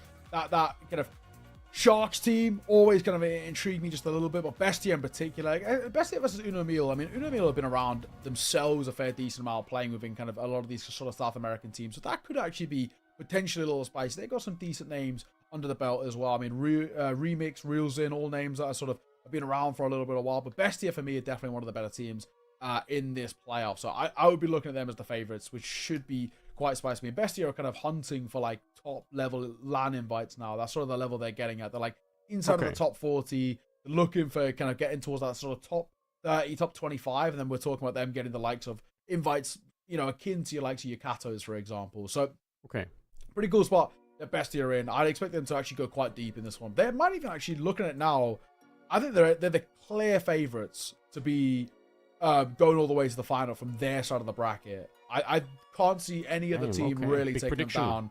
Just looking now. On that left-hand side, I can't see any other team really contesting them. They might actually go about dropping a mark. Okay, I like that. Big predictions coming out. That's pretty nice. Let's see if that's gonna actually turn out to be true. You never know. I feel like whenever we make predictions like that, there's always some wrinkle in there. But yeah, we get him out on day one. That's gonna be exciting. I don't know. Do we have any final words? Anything else we need to go through before we're out? No, I think we're probably all good to go. Of course, like I mentioned, there's a couple more games, so stick around if you want to watch them. We've got 2 more best of 3s to follow up. Just the one best of 3 from us today, but you know how it is. Stick around. There'll be more Counter-Strike, both from myself and Anders. Thank you for joining us. See you soon.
Can I let it go? We're running from the dust, wanting to be sure. Chaos in my mind, constant deja vu. But every time, it comes back to you.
Hello, everybody. Welcome on back to some more CCT action. I am Exner, alongside me, Vincent. We're here to carry you through the remainder of the day after a pretty exciting start, and there are some complications to start our day here.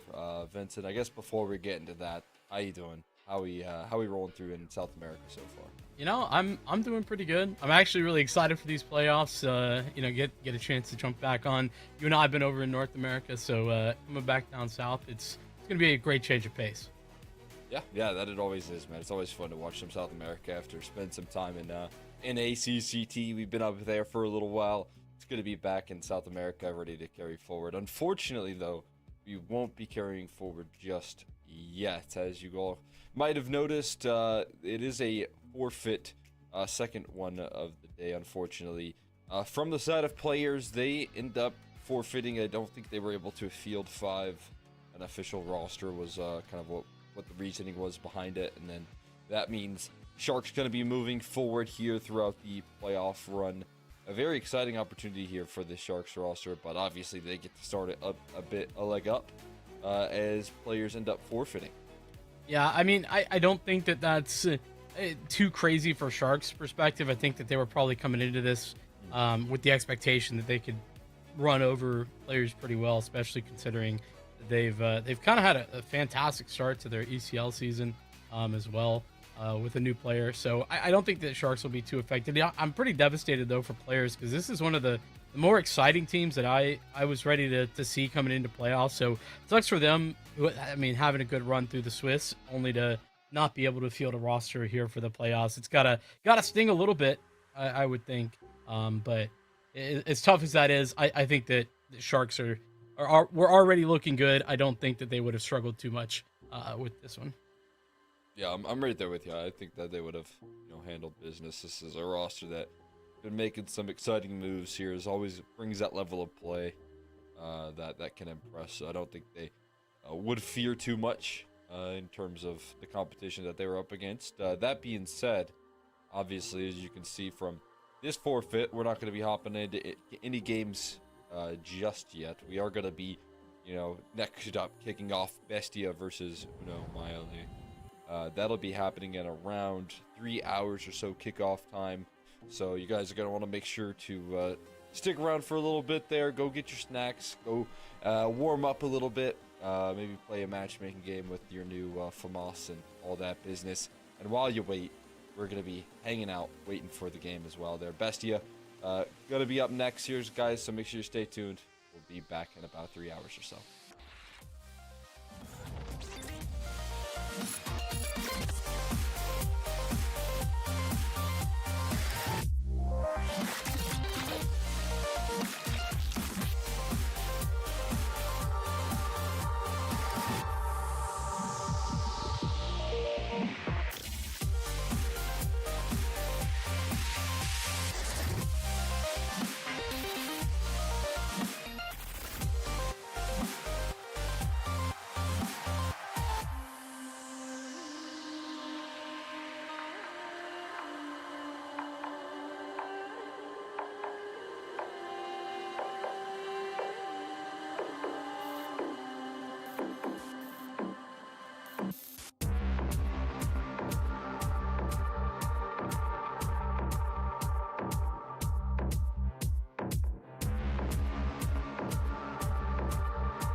Do I wanna try? Can I let it go? We're running from the past, wanting to be sure. Chaos in my mind, constant deja vu. But every time, it comes back to you.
Well, we appreciate the patience as we are finally ready to get into some real action, Vincent, alongside Exner here as we close out the day for CCT South America.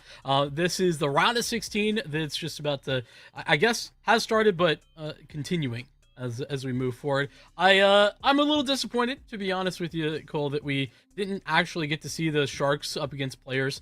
Players was a team I was pretty excited about, but on the upside, we got another exciting team in Uno Mille and a Bestia squad that I think kind of were the surprise out of South America for just about everybody. The way they closed out their season was like really impressive, and they got on the map once again in a way that I don't think anybody was anticipating.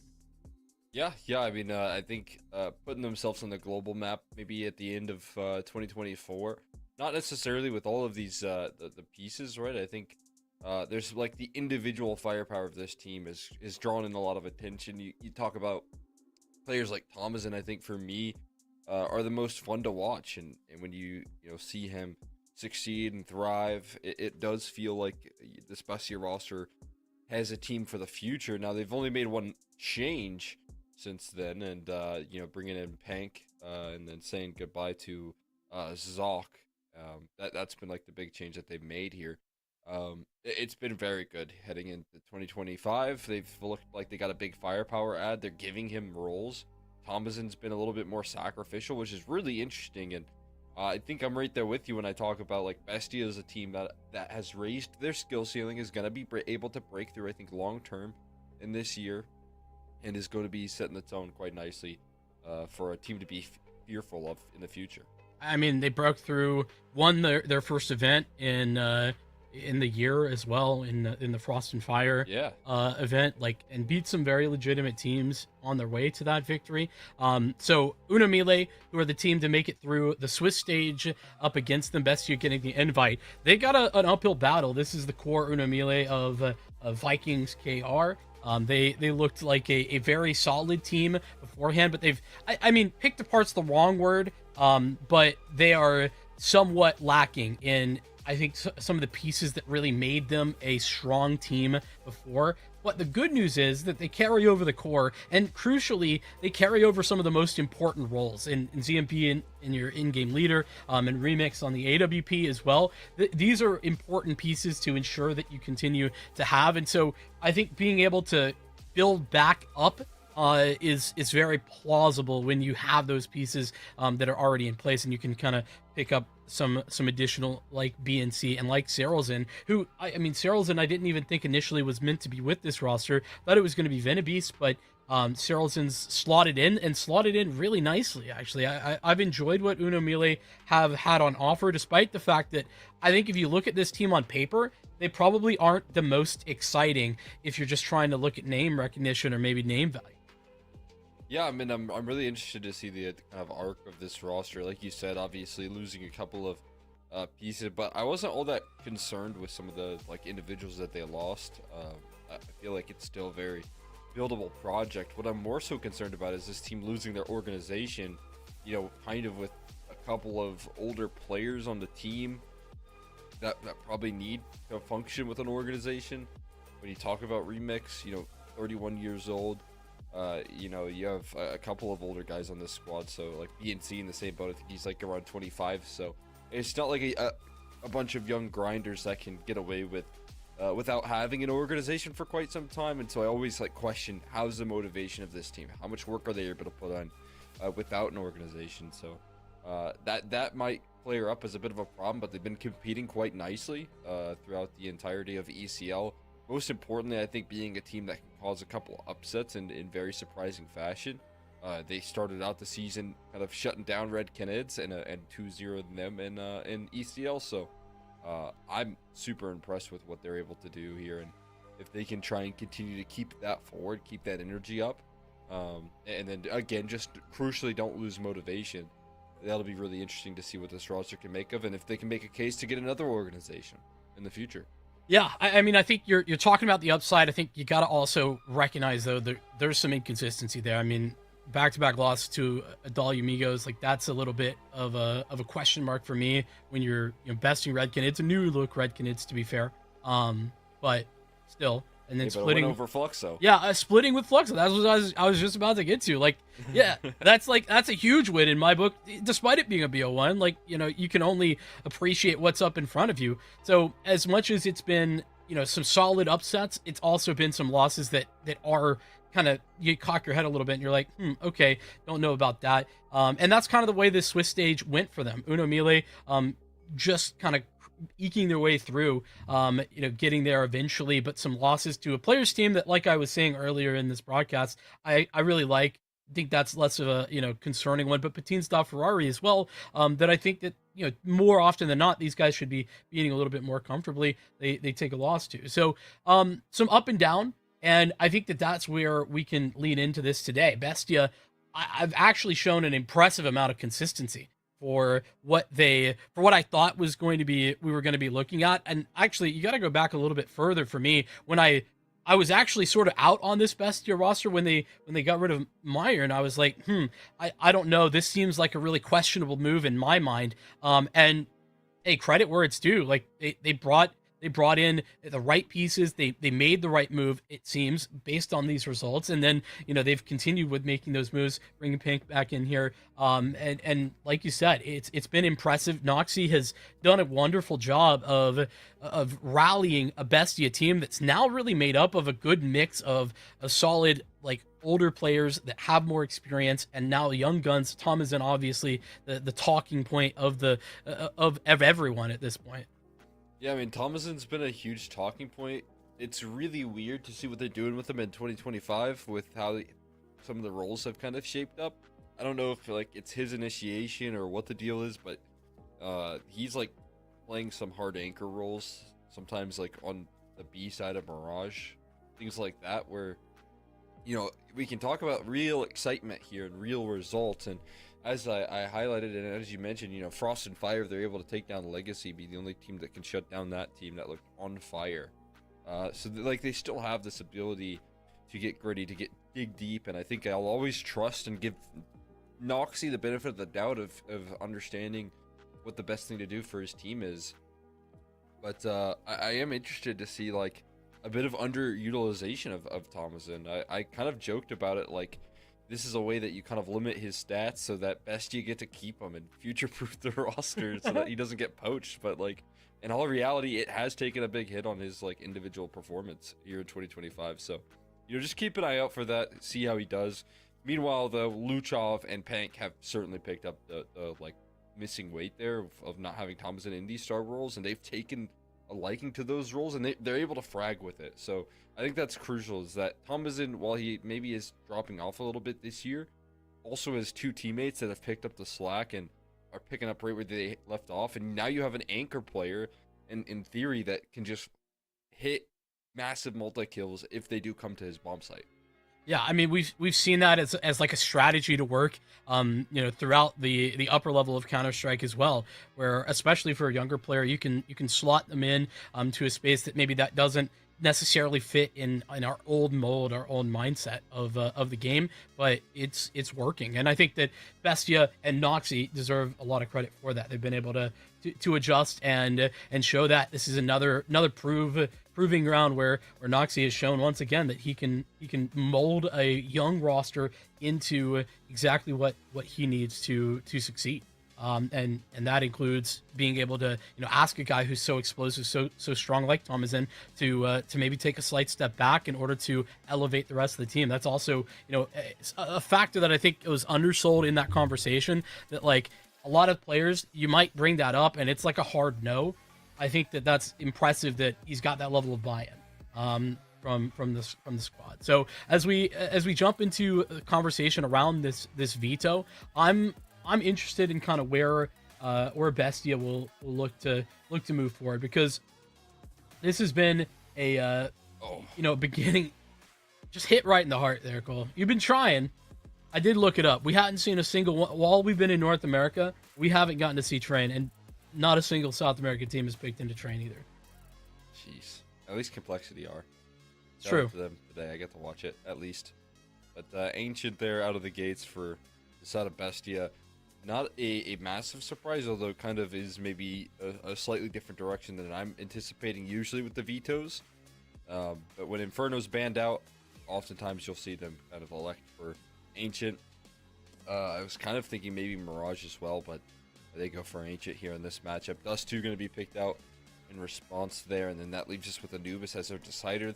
I think one of my favorite teams to watch there and take down some of our really exciting NA teams was Bestia on Anubis. They improved massively on this map and have really been able to step into it. I think I've been able to innovate a lot, whereas some of the really good NA teams were falling short. They picked up the slack and I think pushed them a little bit on this map, even when like EU teams couldn't. So I always really like this out of Bestia, and you know, it's any map that I think can favor a lot of early fighting, and Keyside initiative can oftentimes favor Bestia, because so far in 2025 they have very rarely taken a slow round. They love rushing, they love pushing as fast as possible. That's how they're going to start out this T side, and you'll see it very quickly. Their style is a bit unique in that sense, but it's what they like to do, and it's what they've decided here in 2025 is their best step forward. Yeah, and you know what? I think that Ancient might surprise a couple of people. You might see some faces of surprise there, but in reality, this is a map that in the past has been a good one for Bestia. It's just that, you know, more recently they haven't played it a ton. You know, this is a little bit of a change up from them. But, you know, you go back into, you know, more deep into last season, this was, and to be fair, the previous iteration of the roster as well. This was a map that they enjoyed, they like to go to, that they consistently would be willing to play or pick into, even against some of the best in this region. So I think that whilst Ancient might look a little bit of a surprise factor at the outset, not really. This is a space that they do feel comfortable on. And Uno Melee, despite their win rate, honestly, they've actually shown some pretty good stuff on Ancient. So I'd be looking for them to put up more of a fight than their win rate would suggest. But I think overall, unfortunately, I don't feel like Uno Melee have made a good case for them, you know, moving up with regard to my thought process of who's the favorites here. I don't think they've moved the needle at all. Yeah, I mean, I will give them a little bit of credit here. I think if you're going to be able to win a series here, it's probably going to be with Bestia picking into some kind of surprises. I mean, like you said, they actually were very good on Ancient back in the end of 2024, but they didn't play it at all in the RMRs. And you know, the last time they played it was in October. So it's obviously like outside of like this year. So October of last year was the last time they played it. So I'm really interested to see what the decision making is. Are they trying to test and battle proof themselves here for the future? But does that mean they're taking Uno Melee a little bit lightly in that sense, which I don't think they should do here either? It's just a lot of interest in the direction here from Bestia, and I want to see how they're going to come into this matchup with, what sort of energy they're going to be coming into this matchup with. That being said, though, as you can see, we're going through a little bit of a delay. We're still waiting to get in on the action, so we're going to be sending this one off to a quick break, and once we come back, we'll be kicking off the greener pastures of Ancient.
Well, made you wait just a little bit longer, but the wait is over. And Bestia and Uno Mille about to get this party started. Ancient is where we will start our conversation here, Colt. And playoffs for Uno Mille, despite what was, I think, a rocky road, to be fair, to get there. Now they have a tall task. It's Bestia up in front of them. And a pretty darn interesting A-site hold with the dualies for Rielzen elevated. And they've got somebody back of big box as well. See if this rocky road as tasty as the ice cream here as they test the waters towards this beat, or A-side I should say, as they need to find this trade quickly. Top a tree there, handled, but now the rest of the reinforcements arrive there. Tom isn't able to somehow escape. Now they realize that they've ran into a trap. They're gonna look to reroute elsewhere. With Thomas in low and a man down already, they got a lot of fighting left to do. Try and get back into this round. Open for an overextension. I don't really get the overextension part of that, but they are going to take space. Nice flashbang to get Naz into position. A little bit careless for ZMB to be moving through that smoke. But BNC, that's that patience paying off dividends. Doesn't overextend, instead waits for them to walk in, and that's going to be bested in round one. Set up at A, beautiful, and Mille, once they win that, don't take their time to get back into position to handle the aggression towards B.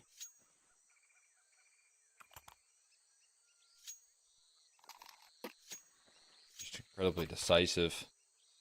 Right there, coming through from the Uno Mille squad. I mean, the start off there was so fantastic, and then having those quick rotations flow around the map. Crucial, as I highlighted, this is a team that loves to get into the action as soon as possible. And Tech 9's close to range there. ZMB gets a little lost. Manages to still track a single kill, but trades working out reasonably well. Reaggression down B, though, gets punished. Now they're going to look to try and trade things out there. 180 spin for Naz. He does finish the job as well. And it's opened up a route in towards this B side. That's tagged pretty low, and Noxie gonna join him, but Hank gets into position, and with Remix trying to throw some utility, all three of these low HP bars might not be the biggest of deals. There's some Vamas on the other side, a Molotov too, so keep that in mind. 3 points of contact, three very isolated duels here for Rielzen to chop and change. He's already hit the first, the second, just a little bit too much to ask, and it's Naz for three to confirm Bestia on the repurchase. Might lose the pistol, but they don't continue losing ways. That's an incredible double kill out of Naz. So very blinded was the initial player on contact outside of the double door at B. I was able to, quickly spin and win right there. Very good look at an ash back through. Take away full advantage of things shaped up. That's exactly how you hope to start things off here. On the side of Bestia, you can lose the pistol, shake it off, just bounce back that much stronger the next breath.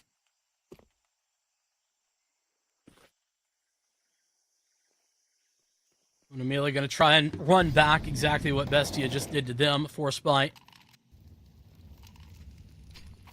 The equivalent level of weaponry. Through the smoke, though, that flashbang doesn't connect, and a dink as well. Luchov just gets clipped as he tries to spam back in the other direction. Fortunately, he's got the better weapon against B and C. The avenue through A, though, is unsuccessful. Three stronger Bestia, as they have mid-control, but the rest of the map is still of unknown until they start to route through cave. It's a nice cutoff there from Thomason. The B side they go. There's still a defender here. Rolls in. Have to be careful now with that smoke over towards the long. It kind of limits his options. He's going to be forced to try and pick up the pieces on this retake. Not super interested in gunning it just yet. In fact, it looks like it's more of a save at the end of the day. super interested in sticking around either. Kind of surprising there. I thought maybe they had more fight, but they're playing a careful game, trying to set themselves up for a brighter future, as opposed to going all in now.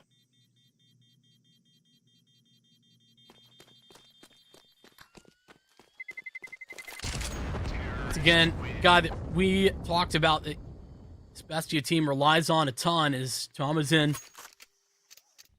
Him able to manufacture their way back into this after losing the initial swing. There's the Dragon to remix, but then he's super deep into house. Gets the cutoff. Here's where it is. And this really makes it difficult for Uno Mille to actually provide support for Seralzen, who was alone forever on the back of square. Absolutely unreachable by the rest of Uno Mille because of Thomasin's position and how reliable he is in that spot. Interesting time for attack, considering, winning the force buy and then just winning again against the force buy. Bestie the ones to take the attack seems a little interesting.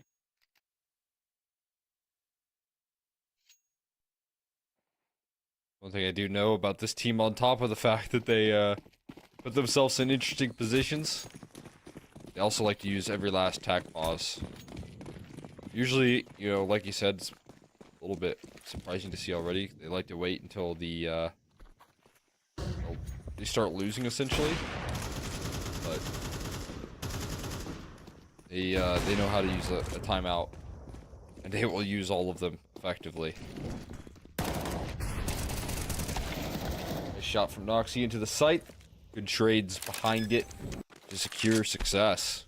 No sweat there.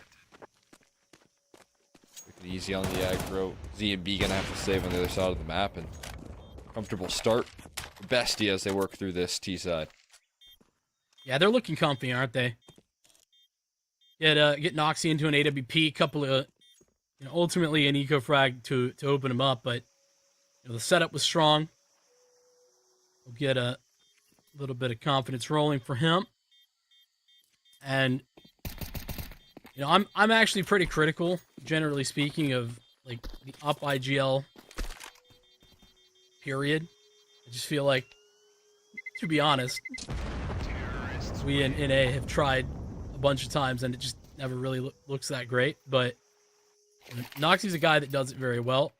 Kind of understands his own limits and puts himself in those positions where, it's nice to have a setup for an AWP, really make it a little easier to break something open, but not usually overstepping. This up IGL's alright then, do you? Yeah. I mean, to be fair, South America kind of made it the bread and butter, They did. They really made it work. We're not as effective. We have our times though. We have our moments. As this op IGL does go in first and walks into the lion's den. Rolls in, takes two. The rifle behind him tried to trade, but looked more like a traffic jam than anything.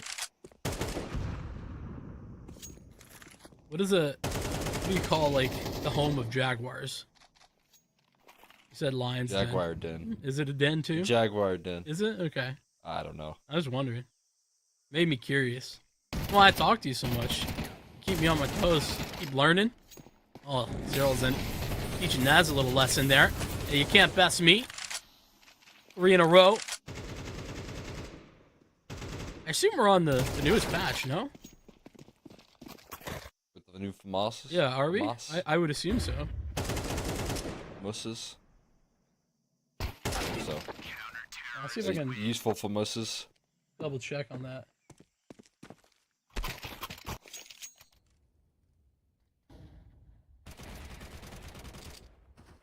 Interested. That is the case. All the more effective are these weapons. Always nice to have another option on the CT side long term. I think it's going to be really interesting how things play out. Having the availability on defense to buy into this weapon and it still be like as viable as maybe a Galil. It feels good. Tom is making sure that nothing feels too good on the CT side. Steps out towards middle, quickly punishes. Yeah, there's that pace play that you were talking about. Throw back to Bestia on the force buy round where they wanted to work those tech 9s and did so effectively. Immediately get the raw side of that deal once again, but ooh, really nice read clear out of BNC. He's working on the smoke fade. He's got some support. The walk up though for Bestia out towards A, into the AWP as well for Remix. The bomb dropped but recovered by Thomasine. As Remix posts back onto the angle, he'll be getting a smoke in his face. Naz clears the MB. So the bomb should be able to go down without much of a problem.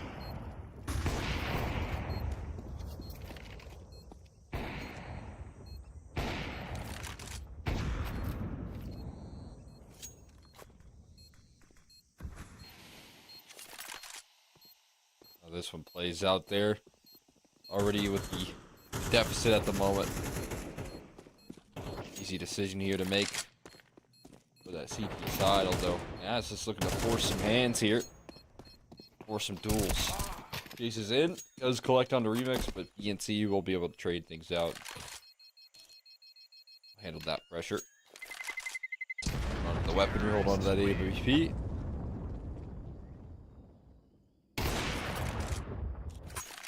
Oh, but One less gun. yeah, it's all they can hold on to is the AWP.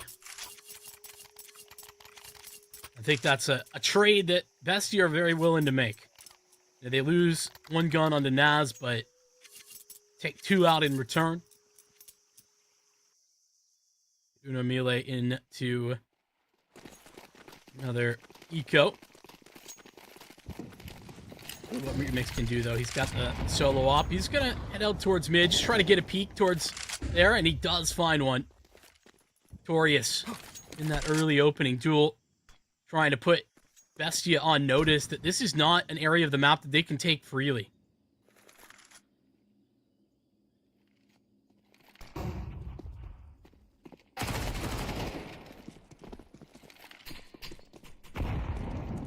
Working with the MP9s as well. Good. Offered up resistance, and out towards A they go, opened up fully clear for the taking. This T side. There's a real world where they lose this 5-on-3 Uno Melee. A lot of space here, a lot of real estate to take.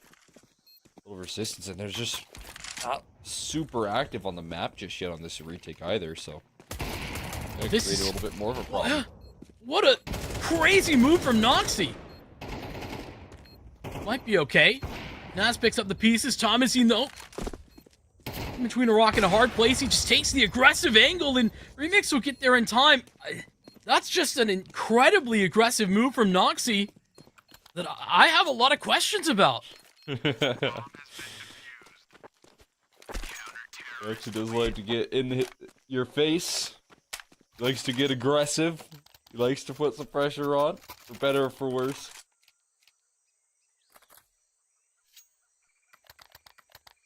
Definitely leading to a head scratcher right there. And he knows that they're on low buy at best. One saved, probably an op. And a guy's sprinting at him, and he's like, yeah, I'll take that.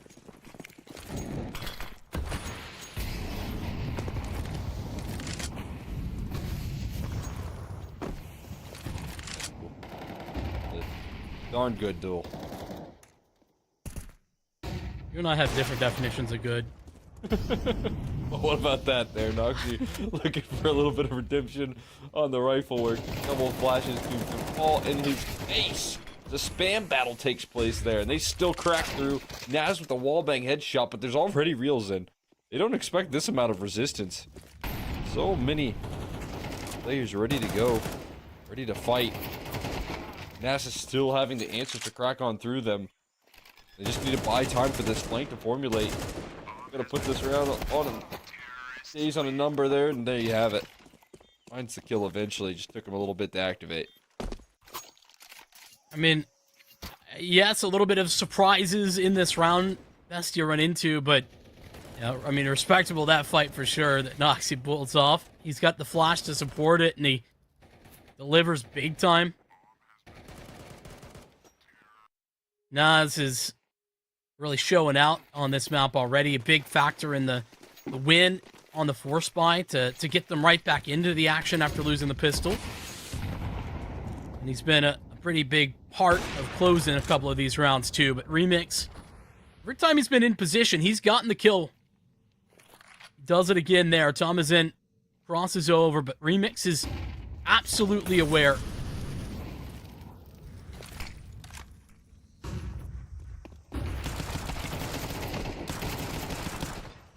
The multi here reels and offers it up before the late trade comes out with that AWP. All right, run it back. Let's see what he does here now. The second chance. Play from the same position. Run it Thomas back. still alongside him. Was into a perfect spot. Now they should have the information with the audio cue. And it's shooting fish in a barrel for that first. Automatic for the second. And Noxie holds himself back a little bit and picks up 3 kills for it. There you go. He learned his lesson. Reacts there. Able to lock in some nice shots as clean as can be.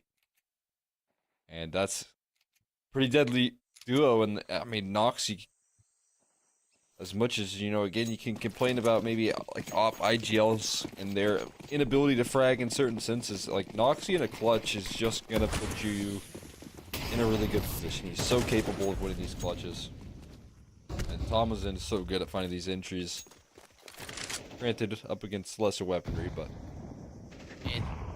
I don't think it mattered what was on the other side, given the way that went down. He's gonna get a target-rich environment here. See if he can soldier on. Ooh, a couple, but overwhelmed eventually. 5 USPs, but get there. Tasty little nade. How's that? Luchov, fortunately, it's not the SMG that takes the vast majority of the brunt of that attack. Great coverage. Good communication there towards the end. Luchov and Naz covering themselves.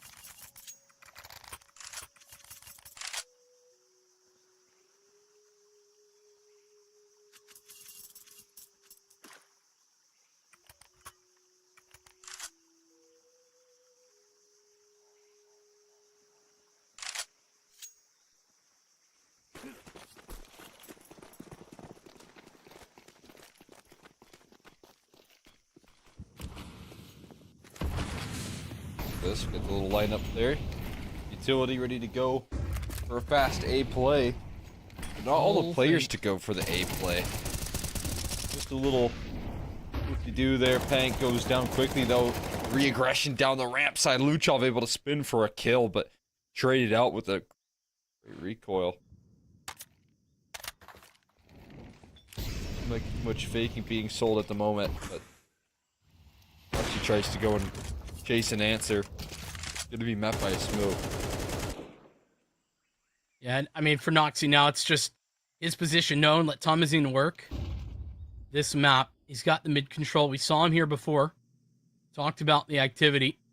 See how Uno Melee like to play this super passive. As he gets his and just walks out. That he does.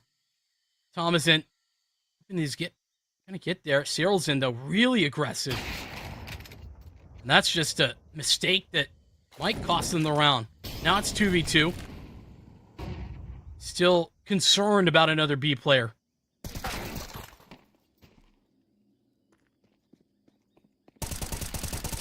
Side they go here. Noxie planning on a little bit of an off angle so that he gets a comfortable planted. And again, I said, good in the clutch. He's stepping forward with so much confidence, unconcerned about Cave at all. He's gonna step forward for the kill, but he tries to reposition and he gets out alive. He's still up on the angle. Here's the running in. ZMB, but a missed top shot. Is it gonna cost him his life as he looks to rescope on the angle? It will. ZMB will just keep on chasing down that kill. And eventually he'll find what he's looking for. Dude, One attempt. Noxie almost deserved that clutch, to be honest with you. The balls that he has just to back in slowly. The last minute turns around. It's just, that's the game sense on display where he's got the timing perfect. He turns just as the swing comes in. All made possible, though. And Thomason making some space. He loses his life, but yeah. I mean, that's absurd that he had a chance in this. Definitely one of those reasons why I think he's just incredibly fun to watch play. He does play with that level of confidence. Nothing really scares him. He calls with that same level of confidence as well. DMB stepping forward there with a nice double. See, then it's reels in for the back lines, and the trades do come through, so an equalizer offered up. The bomb plants developed. BNC hopeful spam looking to connect, but too crazy taking place there. I mean, he stepped deep in from CT. Mimiic's gonna win his. Now from inside of the smoke, it's all about a timing game. Nas gets spotted, and now alone, Noxie can't do the 180 maneuver again. Melee will claw back a little bit from where they had fallen. But a lost pistol round recovered immediately. Bestia put a 7-round T-side up to show what they've got.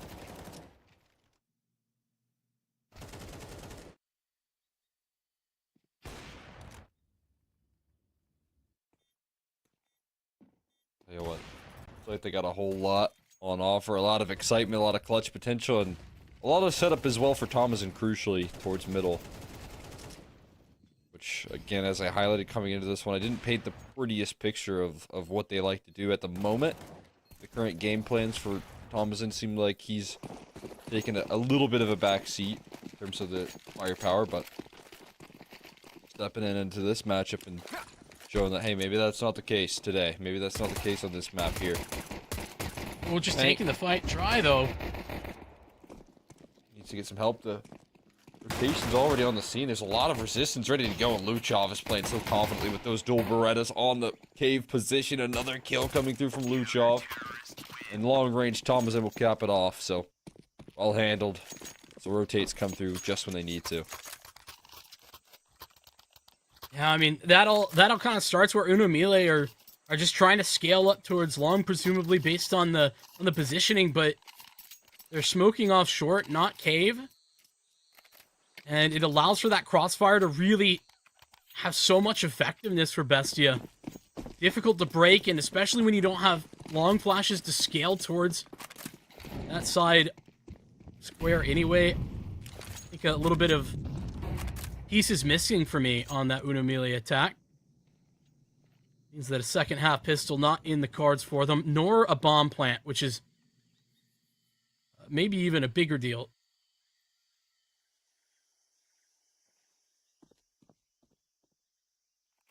The vision for this round, Bestia have tons of map control, and it's 5 Glocks on the other side.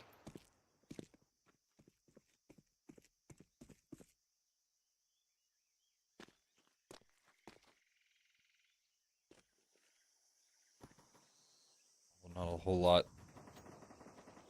light being put through here.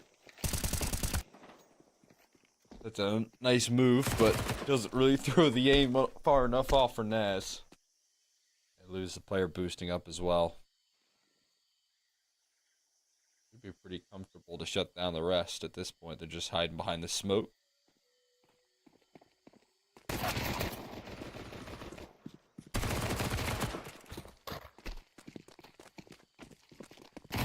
And Glock got one. Honestly, half the time you could call that a little bit of a win. Considering 0 utility, 5 Glocks. But we'll maybe chalk it up a small tentative victory. Whether it means anything, though, that's to be seen.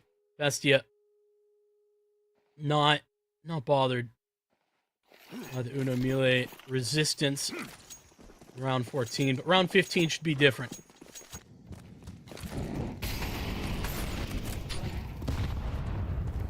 Up a little bit more here. Totally tossed in. Trying to disrupt a little bit of mid setup. Now Pink getting active on the ramp side. Then MP9 Shadow seen. So I think it gave him up a little bit premature there. ZMB falls. Thomas gets blasted, though, pinned to the wall. Oh, And Naz, maybe he ran out of ammo because he retreated. Wasn't interested in taking that fight. Instead, he's rotating in towards this A side, but they're already through Donut. They've already chased it down here, successfully so. All he's in. Flash painted by time. What a perfect flash there. Naz steps forward off the back of it and collects 2 1/3. Oh my god. Nasty Naz in the server in full effect right now. And Bestia get to shut down the round because of it. I mean, I guess to be fair, if that's what he's gonna do, step away from mid anytime you want. Yeah, do your thing. My bad. Yeah, Wasn't familiar with your game. This is Bestia though, really leaning on some protocols. That move was instant based on the utility coming out at mid to regress down B ramp and get up in their face, taking that space. Bestia is so quick with that Uno Melee. Even though they sort of anticipated that, you saw that that's what was being looked for. They just didn't have an answer. As you said, the shadow advantage really helps out too. Now Luchov in location. It's a little bit scary for the first, but that Molotov splits him up enough that he can get out with 5 HP.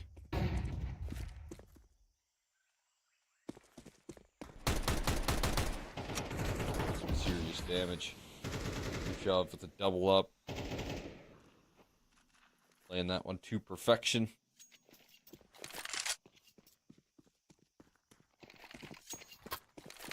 They continuously dwindle the hopes here.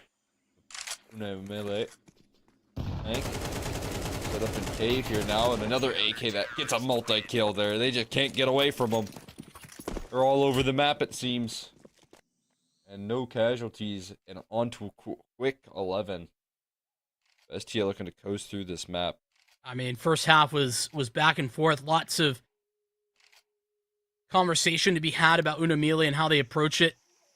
This half, just shut out thus far. Nothing to talk about. Absolutely dumpstered. That, half by round. This is the one. It's gotta be. Uno Melee out of time, really. Is this the call? Get the op into position up at B, but so quick is Noxy! He's just got no respect whatsoever for the plans of Uno Melee. Yeah, that sends all your game plans completely awry. Absolutely devastating. Fight forward right there.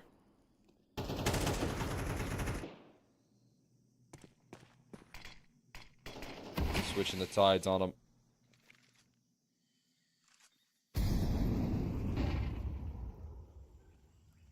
We're on 5. Your big gun round. As back to middle, double swing through that smoke. The initiation perfect. Thomas in and out like a ghost. Dives back into Red Room. They get away with a kill and they retreat back through the smokes in which they came. I mean, and look at the damage. There's none. I mean, Luchov a little bit tagged up, but that's not related to that play we just saw. The flash so perfect that nobody even gets a shot off. Just vanish.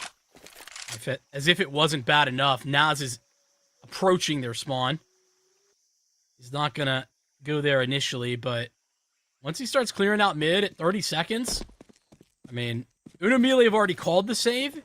Bestia end up getting an inkling about this and go hunting. Oh, absolutely they do. Nate could do it. Nate will do it. Seconds left, and an off shot misses, and what a shot from Noxy, as precise as can be. DMB doesn't last too long either.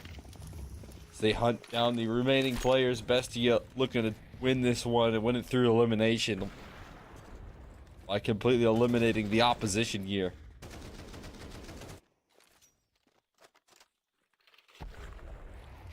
Naz having just a incredible game individually too.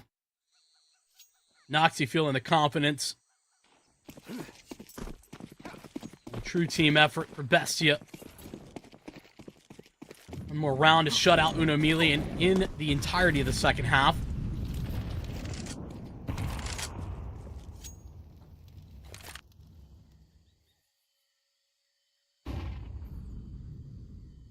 Reels in, sent to investigate towards A.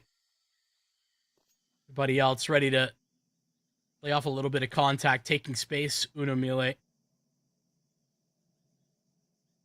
But there's not a whole lot of options.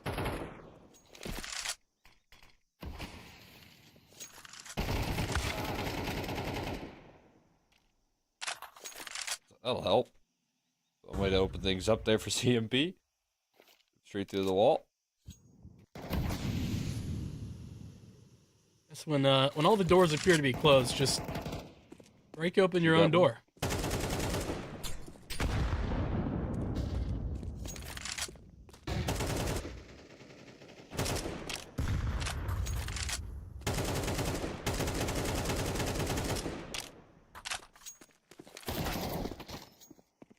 I feel like Good Pink game plan there. has to take a little bit of responsibility for that one. Rose spam like 3 magazines through the wall. Colors. Responsible Fuller is never giving up, never backing down, as is Thomason on the back of the site. 3 kills. Looking pristine. This can't quite seal the deal though, and it does complicate it a little bit because it is low. But stepping forward, Thomason's fearless. You don't expect that. You don't expect a player who was 1 HP pushing through that smoke. Thomason will be able to cap this thing off as the top frag here on Ancient. Their map pick of Bestia. They cruise past the competition. Yeah, and I mean, I think we saw why Bestia are willing to pick into this. This might not be a map that they've played, here in the last month or two, but you got to keep in mind, big player break over the, those last 3 months, right? So a lot of time in there, they weren't getting officials in, and before that, this was a map that Bestia had felt confident on, that they were comfortable with, sure, with a slightly different roster, but it's obvious that they've been putting in the work, and when everybody's feeling it, I mean, Noxy, that level of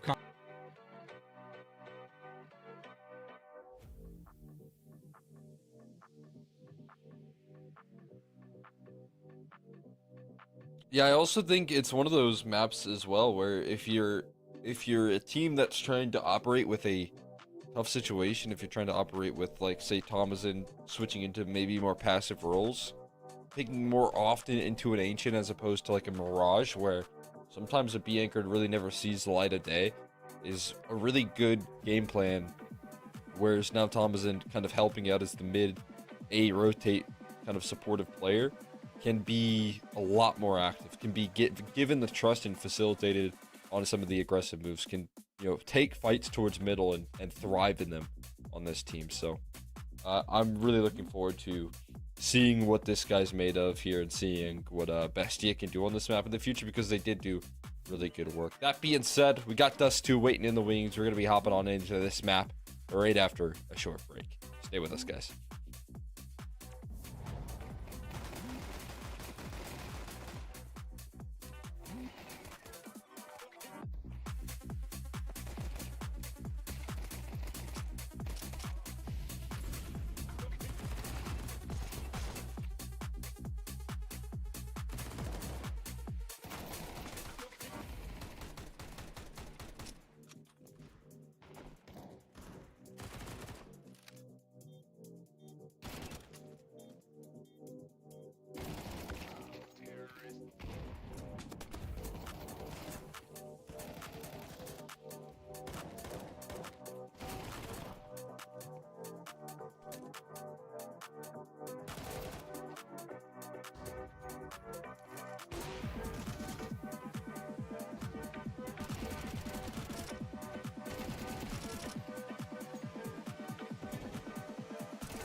we might have had some questions, but I think Bestia gave us some very clear answers about what Ancient looks like in their map pool. Cole, we look towards Dust 2 and Uno Mille looking to bounce back. Yeah, I mean, does too as well. It's an opportunity to bounce back. I still think they're going to struggle up against what we just saw out of Bestia, and that is big multi-kills, big entries. They just had the solutions, even Noxy clutches coming through there in the end. And then now here's a map that I've noticed is a bit of a specialty for Pank on the way that Bestia set him up. And you do have a rough picture to paint here for yourself to try and come back into this this matchup, I think. While that is the case, you know, if we can see a little bit more step up come through out of players like Remix, I think they can put up a fight here. If you see a drop off on the side of Noxy, something along those lines, you'll be able to maybe get more back and forth here. Well, I think there's good news for Uno Mille, and they've got the reps advantage, especially here recently, man. They've been playing a ton of Dust 2 over the last week, to be honest with you. Week plus. They've played at about every chance they can get, and a lot of wins in there as well. So, and I mean, crucially, that win against Red Canids, the biggest of them to talk about. So, there's definitely some upside for Uno Mille. It's on the T side. They'll get this party started. Looking at a B hit, you're going to have to best Chamazine from the back of the site if they do end up going that direction.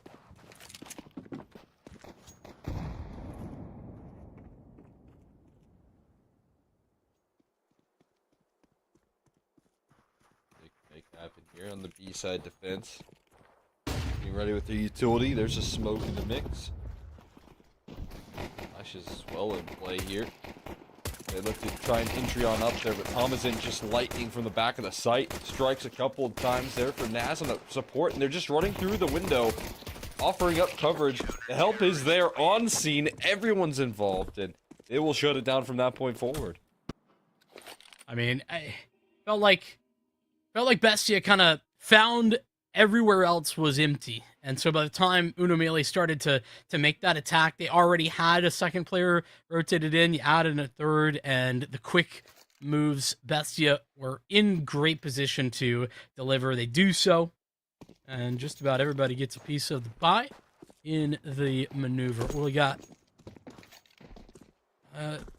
one upgrade on a scout. Okay, ZMB sold it back.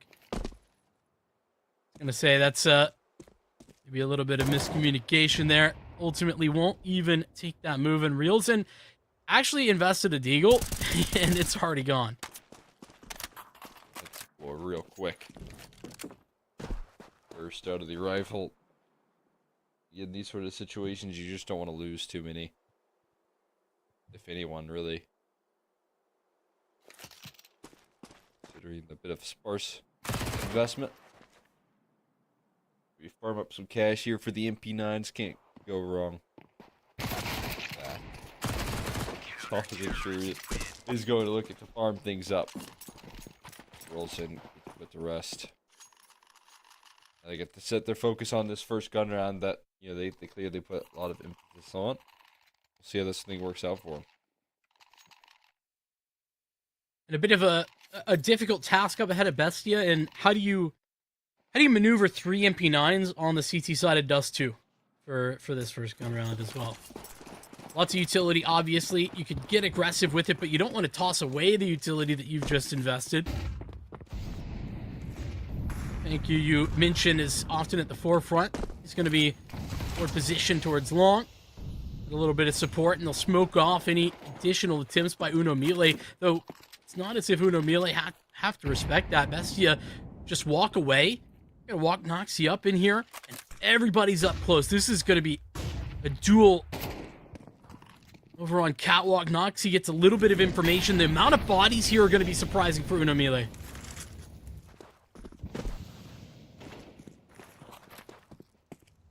So by that, very quickly, amount of cat presence that they have going here compared to the utility that they have left on this PT side. Actually, I think it did pick up an AG and gone. Doesn't really go where it needs to. Lasting damage. That's great coverage on the flank, just turning around in time. Best you know what's up. Unfortunately, without any support, Pink just kind of runs into a bunch of AKs looking at him, and it would have taken some crazy lineup for him to find some success. Everyone starts to lose out. All of that utility used to take early space, and at no point did Bestia get any of the fights that they were hoping for with that setup. So nothing given. Uno Mile slow it down, take Catwalk, and by the time they have cat control, Bestia have already rerouted.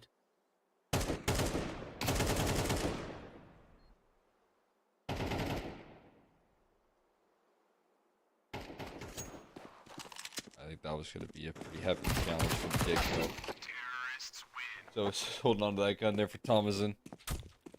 Just get blasted fairly quickly. Brooks it off, and I'll set their focus on his first gun round. I mean, I think smart overall, trying to constantly take space here and reclaim some control, but unable to do anything of lasting value at the end of the day. Yeah, I mean, the process is good. Unfortunately, kind of felt like Uno Mile just had the right calls on the backside of that every time. Little bit careless maybe from ZMB. Potentially not anticipating on Oxy to have an op there. That's what you'd imagine, right? But again, you know, really invest too much into that last round. Didn't lose anybody in round 2. It's like Just maybe have to they shrug it off and play without a deficit.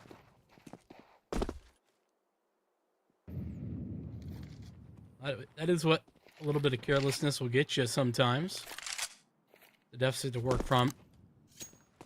Signs of the pistol round, to be honest. Lots of utility up close, but they won't be tossing that out initially. Luchov working off Thomason's contact, and there's that FAMAS running him through. Skewered on the move is Thomasin. 4 kills in defense of B. Luchov just there for moral support.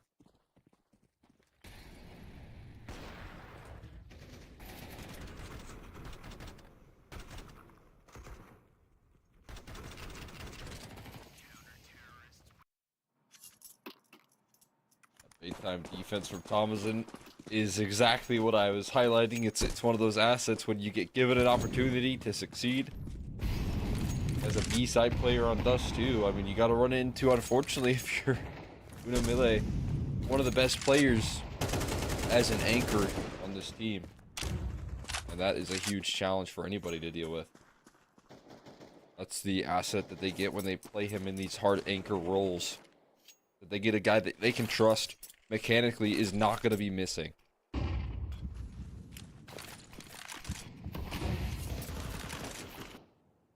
Nice little lineup. Noxy comes in for the door smoke. A flash to follow.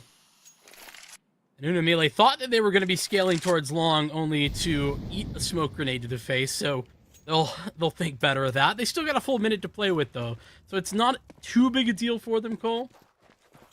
And they do have full tons control. Not the end of the world. Routed both at mid, then at long. And Amelia gotta make a decision soon. Look at what they've got left. 2 mollies and a flash. There's no smoke here to try and scale mid to B. They're just contacting out. Flashbang in. And it's the FAMAS that falls. Pink not able to work some of that magic. Luchov, this is a crossfire that he's got with Thomasin. Should be very difficult to break. Especially now as they can adjust the look. Multiple angles of attack, but what a turn from Reelson! Incredible! That is unreal. I mean, that's one way to crack through the B site right there. Have to deal with a little bit of style points, but he has that availability. Now they've got a tough crossfire to crack through. Noxy's own. In the clutch here, but he's got to be on the money, trying to make it out of window. Targets it even lower now. Still in his hands. He gets the first kill. He looks to transfer the spray. He can't do it. And without time here, he's going to go ahead and run away with the AWP save. And he had the kit. Honestly, he had the time. I think it's just the HP more than anything.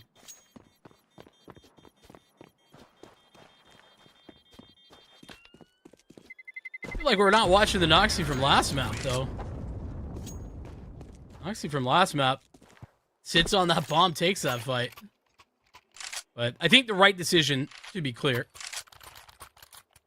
You know, take the guaranteed value at the very least with the AWP in the next round. We already saw a little look at what he can provide early into these rounds to get them into victorious position with the early pick.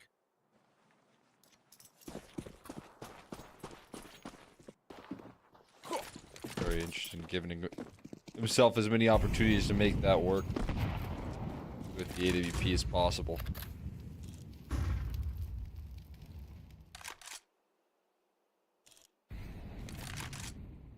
I like this already here. Boosting him up. Getting vision. Or tunnels. He's going to peek into it. Look to avoid any flashes. There's never any flashes to come through. Just a shot connection and another opening duel. That's just a tilting way to play too if you're Uno Melee, because BNC just has no chance to see that coming. I think you're past the worst of it, and bam. Yeah, I mean, you've cleared it, and he's just swinging on a timing. Can't flash him off, can't anything. It's just a smart call out of Bestia. Maybe a little bit of a gimmick, but it gets them the advantage. I think gimmicks have a bad name, you know what I mean? Get a bad rap. Yeah. I mean, gotta love a gimmick or two. There's a little bit of creativity. That gimmick. Punished. Missed off shot can hurt even worse here. Fortunately, Thomason's on the scene. Noxie doesn't miss twice here. That's Pank there joining up there. With some extra help. And they've got a whole squad ready to go on that site defense right there to hold steady. You can be forgiven. Kind of made him look, I think, a lot like Thomason from the previous round. So confident. Same for Moss. They've been tossing that thing around, getting big value out of it on the B site. We'll upgrade that, though, to an AK. I don't think anybody's too devastated about that fact. Uno Melee calling attack pause early on. And though this scoreline looks pretty close, because it is, I think this is a good time to call it. These rounds, on the other hand, have looked far less competitive. Bestia pretty handedly shutting things down whenever the actual site approach comes through.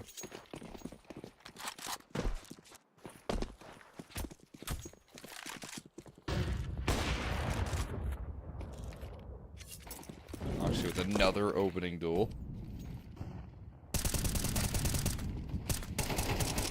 Constantly keeping count on his availability to kick things off in successful fashion for his team. So good at opening those up.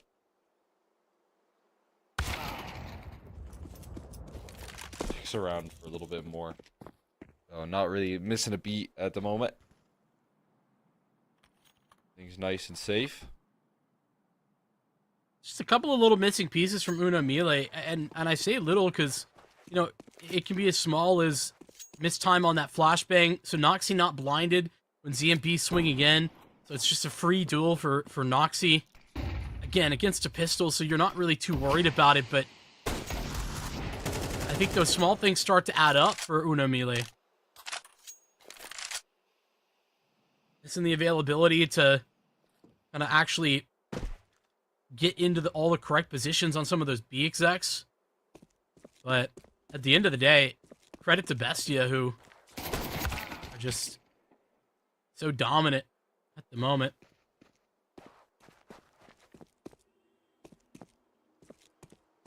Continuation for Noxie. Thomason feeling good. Top frag by the end, but it was Naz who took the center stage for the majority of that ancient game. Takes the back seat this time. Let's Thomason get some reps to drive this thing off the lot for Bestia in the playoffs.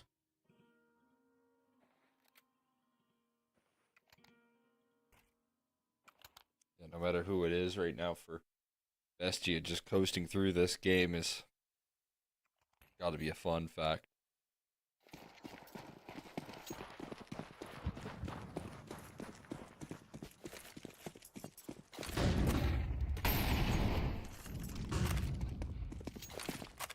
We're seemingly able to do so far. Just fight through this. A little delayed long hit, and Has gets the feast. He's on for the ace, and Aw. Pink rips it away straight from the anti-eco opportunity. But hey, job's done. And again, we're happy with how clean that is going to be there for them as well.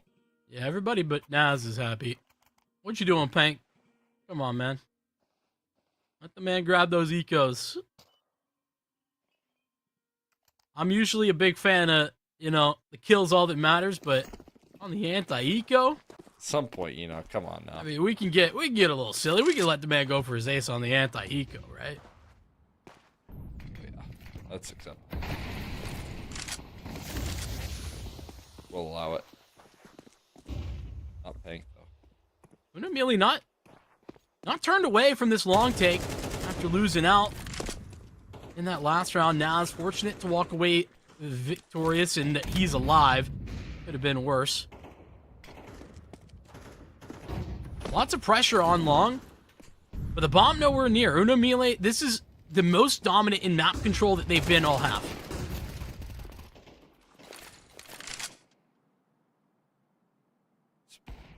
See what the reaction is here, because you can almost bet there is going to be one. Noxie gets aggressive. It's up catwalk. That's where they head.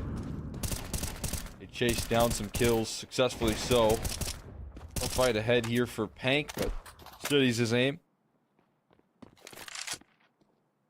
It's still a 3v2 now. What is it? Oh. Timing's not great, but he's able to or at least lock in the sprays. Sorrel's in. Stone cold. Looking to clutch it up. He's been stone cold every time he's been on cam. Nothing. No reaction. He just knows See that. what happens when he wins this clutch here. Yeah, they know they need it. That's the reality. Just waiting for Unamili to make the misstep. Misstep never comes, but Pank just committed to the clear. Has his teammate behind him for the trade if necessary, but not even needed was Noxie. Bestia, no stop there. How does Thomason get away with one on that? In a great position. He got himself into the right spot, but he looks away at the worst timing and still gets his crosshair into location for the spray, man.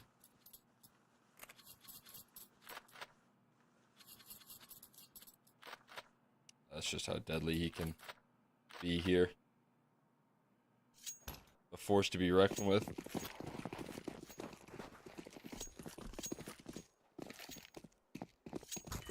His aim sharp.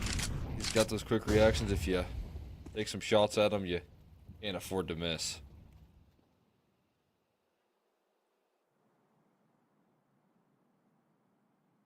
Unfortunately for Unamili, this is a team that I kind of mentioned some of the difficulties that they have. I think, a consistency factor on when and where some of their stars show up. It's been a really absent BNC. Unfortunately, who I think has to be the most consistent on this team. And at the moment, he's struggling.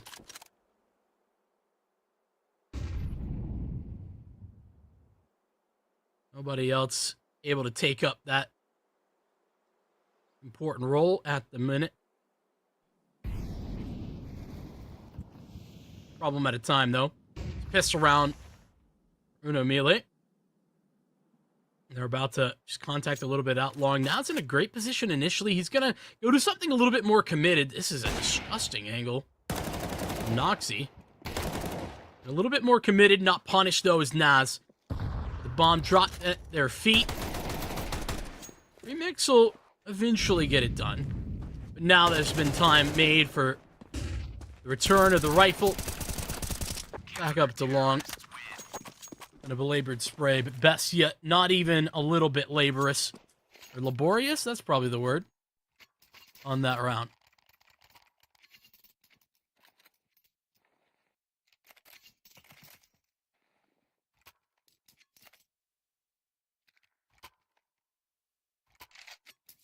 That's what they called me in high school. Did they? I worked hard, Interesting. even then. That is what the people say about you. Full extra McHenry, The laborious. hardworking guy.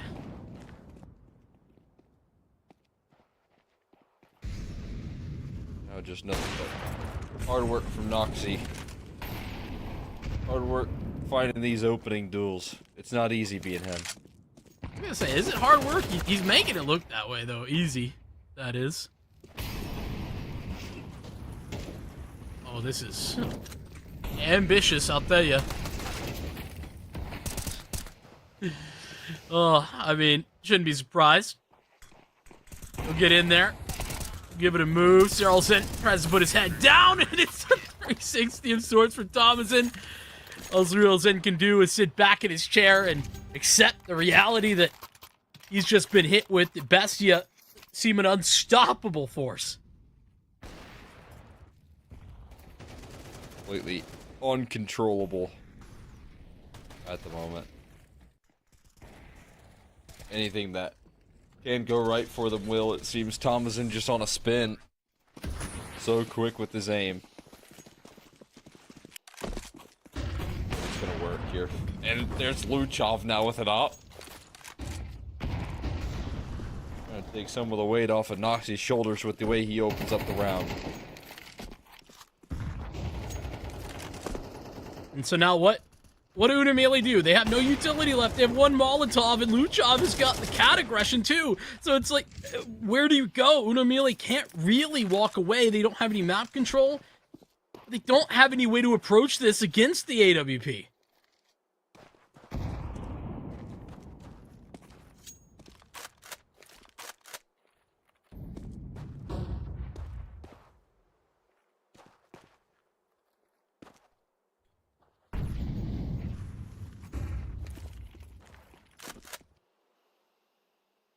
These ops constantly putting pressure on him. Hoping that someone makes a mistake here for Remix. So patient, but you have to cross off of a Molotov that airburst. It's a firework that they've thrown to distract, but it doesn't sway the aim at all of anyone on Bestia. They do not let you pass. They'll shut that down with ease. Yeah, I mean, Luchov, who hasn't been required to even really show up to this map, pops in with an off final round of the half. In a location you haven't really seen from him, and he grabs a triple kill. I think that's pretty decisive, and honestly, about how that half went for Unamele. Anywhere you look was problems, and there wasn't any solutions.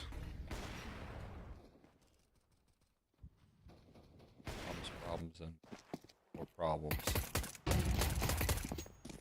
But hey, what about BNC stepping up here? Are they so back?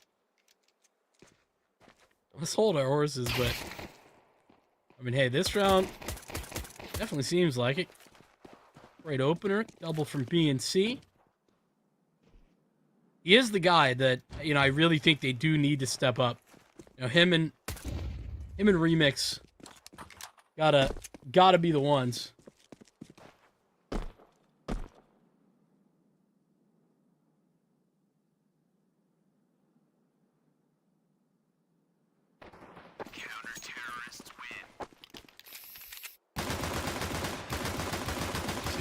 Back here, letting all that sweet frustration out. I just want to know what the Magic 8 Ball said. Surely they asked, like, are we gonna win? Right? It's like that taco quote. We're good. We gotta prove it now. 10-2. That's true. And they won the pistol.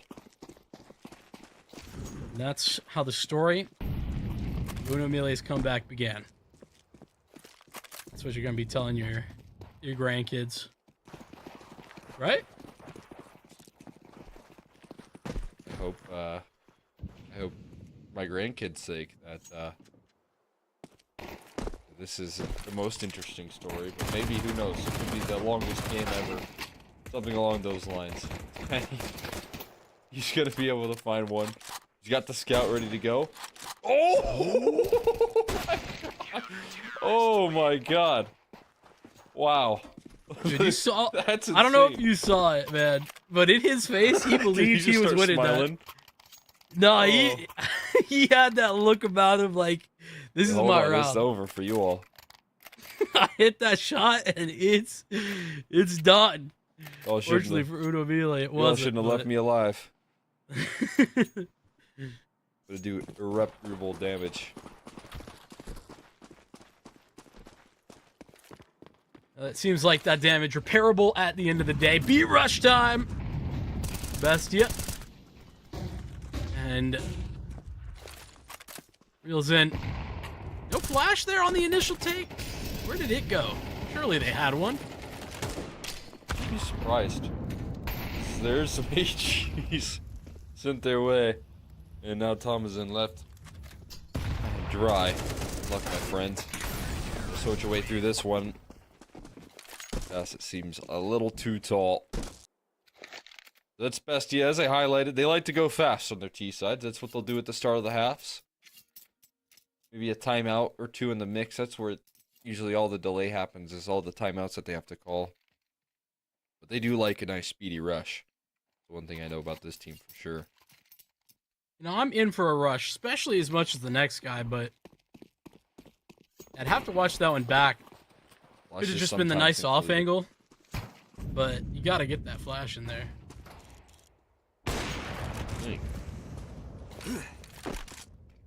It was a good spot for Rielzen, to be fair, so could have been that. Just get the one into the cubby instead of the one over the top, because that one's pretty easy to dodge for a lot of positions. Well, B-rush theory aside, you think in Simple's classes that he was doing, he had like B-rush theory, B-rush 101? I don't know if they ever made it to 102, but they definitely got 101 at least. What do you think was like on slide 1 in that course, right? What was it? What was there? Aim, please. Like this. Aim like B and C. And shoot at them. Key facts. Right there of fundamentals of Simple. Of course, you gotta, insert Simple's name anytime you say any other player's name, but right. Gotcha. Because wasn't that the tagline, play like Simple? Oh yeah. Play like B and C, though, in this case. Yeah. BNC been playing good. The second half is really doing wonders for him. He's turned it around already, statistically at least. Not that matters at 6-10. Got to keep the round wins up, but he's been a key component of that. It could quickly mean something though here. Sure. Careful, as I said, they like to kind of speed through rounds sometimes, and leads to some pretty fast halves, which then can lead to some back effort. And bam, all of a sudden, here back towards B once again, and this time there's no one in the sight. Instead of labored and rushed re-aggression coming through from Rielzen, that just nets him an instant dismissal. That they were looking for right there. Yeah, you just see the little bit of extra care Bestia apply to this round, right? It's some mid control, some presence where they can pull Uno Mille off the B site for at least a little bit, hoping to pull maybe everybody off like they did here, but even just, keeping it to one player there, that's the minimum the Bestia are looking to have, and very, very quick the way that smoke pops onto door, so the execute can come through pretty instantaneously, and Bestia take advantage of it. Like you said, Uno Mille feeling very rushed in their attempt to try and get back into position where they could actually defend the B site. They never had it to begin with, so how could you defend? So when Bestia slow it down a little bit, they find a bit of a different result.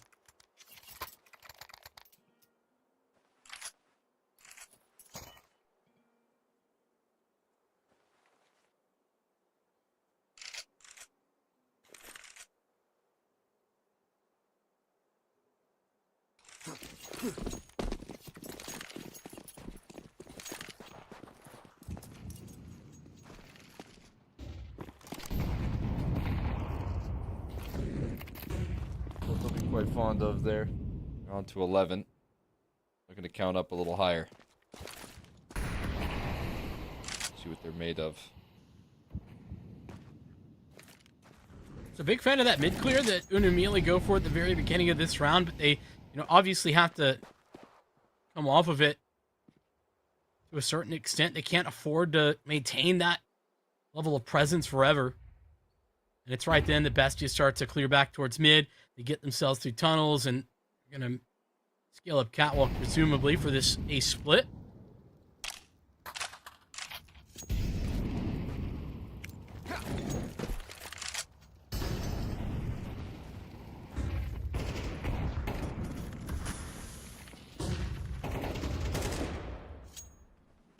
Careful there, Pank's trying to take some very aggressive duels. We're just out of yard. We're outside long area. In reality, straight into the B side. They go B fire the back left position. There's no one there. Instead, one more B defender. They're so focused in on this position. Hyper focused here, and Thomason does lose out in the trade there. Pank's identification towards top mid known. There is time to run towards A, but they still have some resistance here. Remix, ready with the op, and he will not miss. He's not going to miss shots like that. Great utility set there to try and reposition. Gonna stick it inside this. Open up some chances here at the clutch. Remix will deny that much, though. Shut down from there. And that right there, folks, is the power of the miscomm. Because that's got to be what happened, right? Yeah, There's no sure. way. Somebody thought they saw something back flat and... Still a ghost. Yeah, they were seeing ghosts. So, the ethereal version of the CT back on plat was certainly dead, but not from any of the bullets. Bestia do a good job of taking the site for the most part anyway, but they just weren't prepared for Cyril's in to be there as well. Without any utility, trying to push Reels in off that dedicated position today is just so difficult. They're going to speed up a little bit once again. Oh, there we go for Luchov. Cyril's in up in the mix, but he's out on an island. Now what can this op do? Remix has really got a very difficult position to work from. He's out in the middle of the open. They could be scaling up Cat at the moment. They don't have a clue, and it's just a double swing. Unumili have to be careful because mid control has never been in their possibility of area, and Bestia can take their time scaling up A.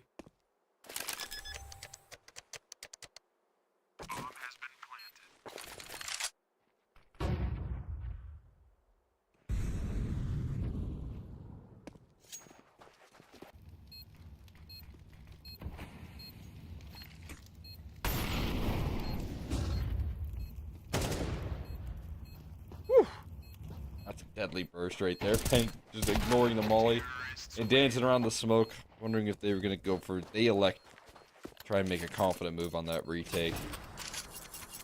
Ends up proving to be a costly decision in the end.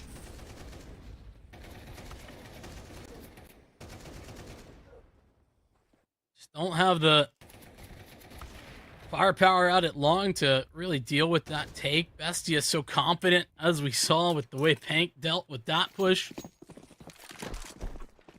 Remix in a pretty devastating position. Actually given no visual. Anything. Here's the take towards long, though, and Pank again. So deadly. They go back for more. They want to test him, and they will push him off. Yeah, Pank's just such a beast on this map. You feels so comfortable. He's been the secret weapon for this team. Luchov does burn and dies into the hands of Mix in the end. This does come with some complications there. Thomason is taking his timing to lurk out middle and waiting for the re-aggression here. He's looking very numbered.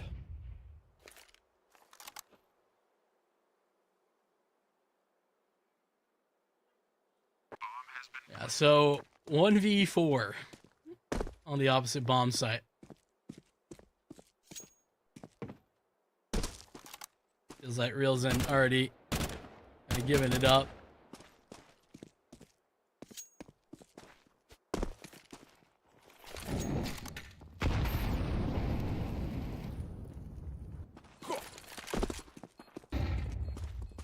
Should be the end as they close in, and it will be. Noxie, Hank, and Thomason, a trio of terror on the map of Dust 2 for Bestia 2-0 this series.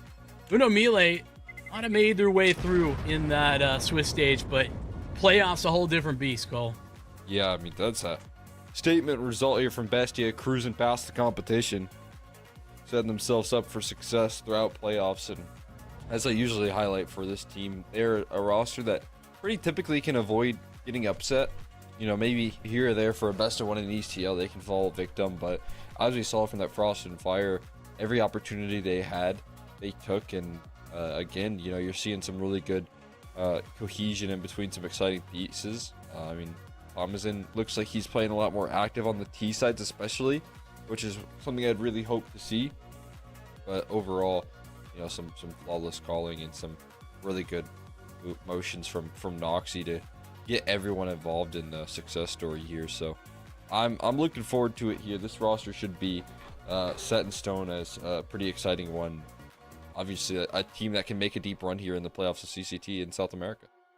Yeah, and when you can rely on, you know, one of your more passive players, one of your, you know, not one of your star players, or rather not the star player in Naz as well on Ancient, to like be a pop-off guy and pick up some of that slack. Not that there really was slack on Ancient, but you know, he had a really huge map 1 to this series. That's another one that is, you know, just builds quality. That's why you're talking about, you know, this is not a team that gets upset all that often. You know, it can happen, you know, here and there, especially in a best of 1. But a you know, that's another win I think out of this Bestia like camp in general. The, you know, bringing in a guy like Naz, who I'll be real, I don't feel like had it wasn't the most obvious move. He had some time in some of those lower teams, kind of making his way up in this space, but he's been given time to develop, and he's turned out to really shine a lot of times. When I first saw that move, I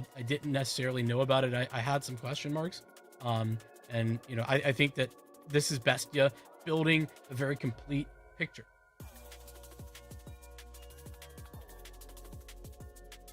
Watching Naz and the team before there in La Reguneta, I saw that he had some clear X factor, he had some star power that could really be an asset to the Argentinian team. I really didn't think he was going to get that call up so quickly.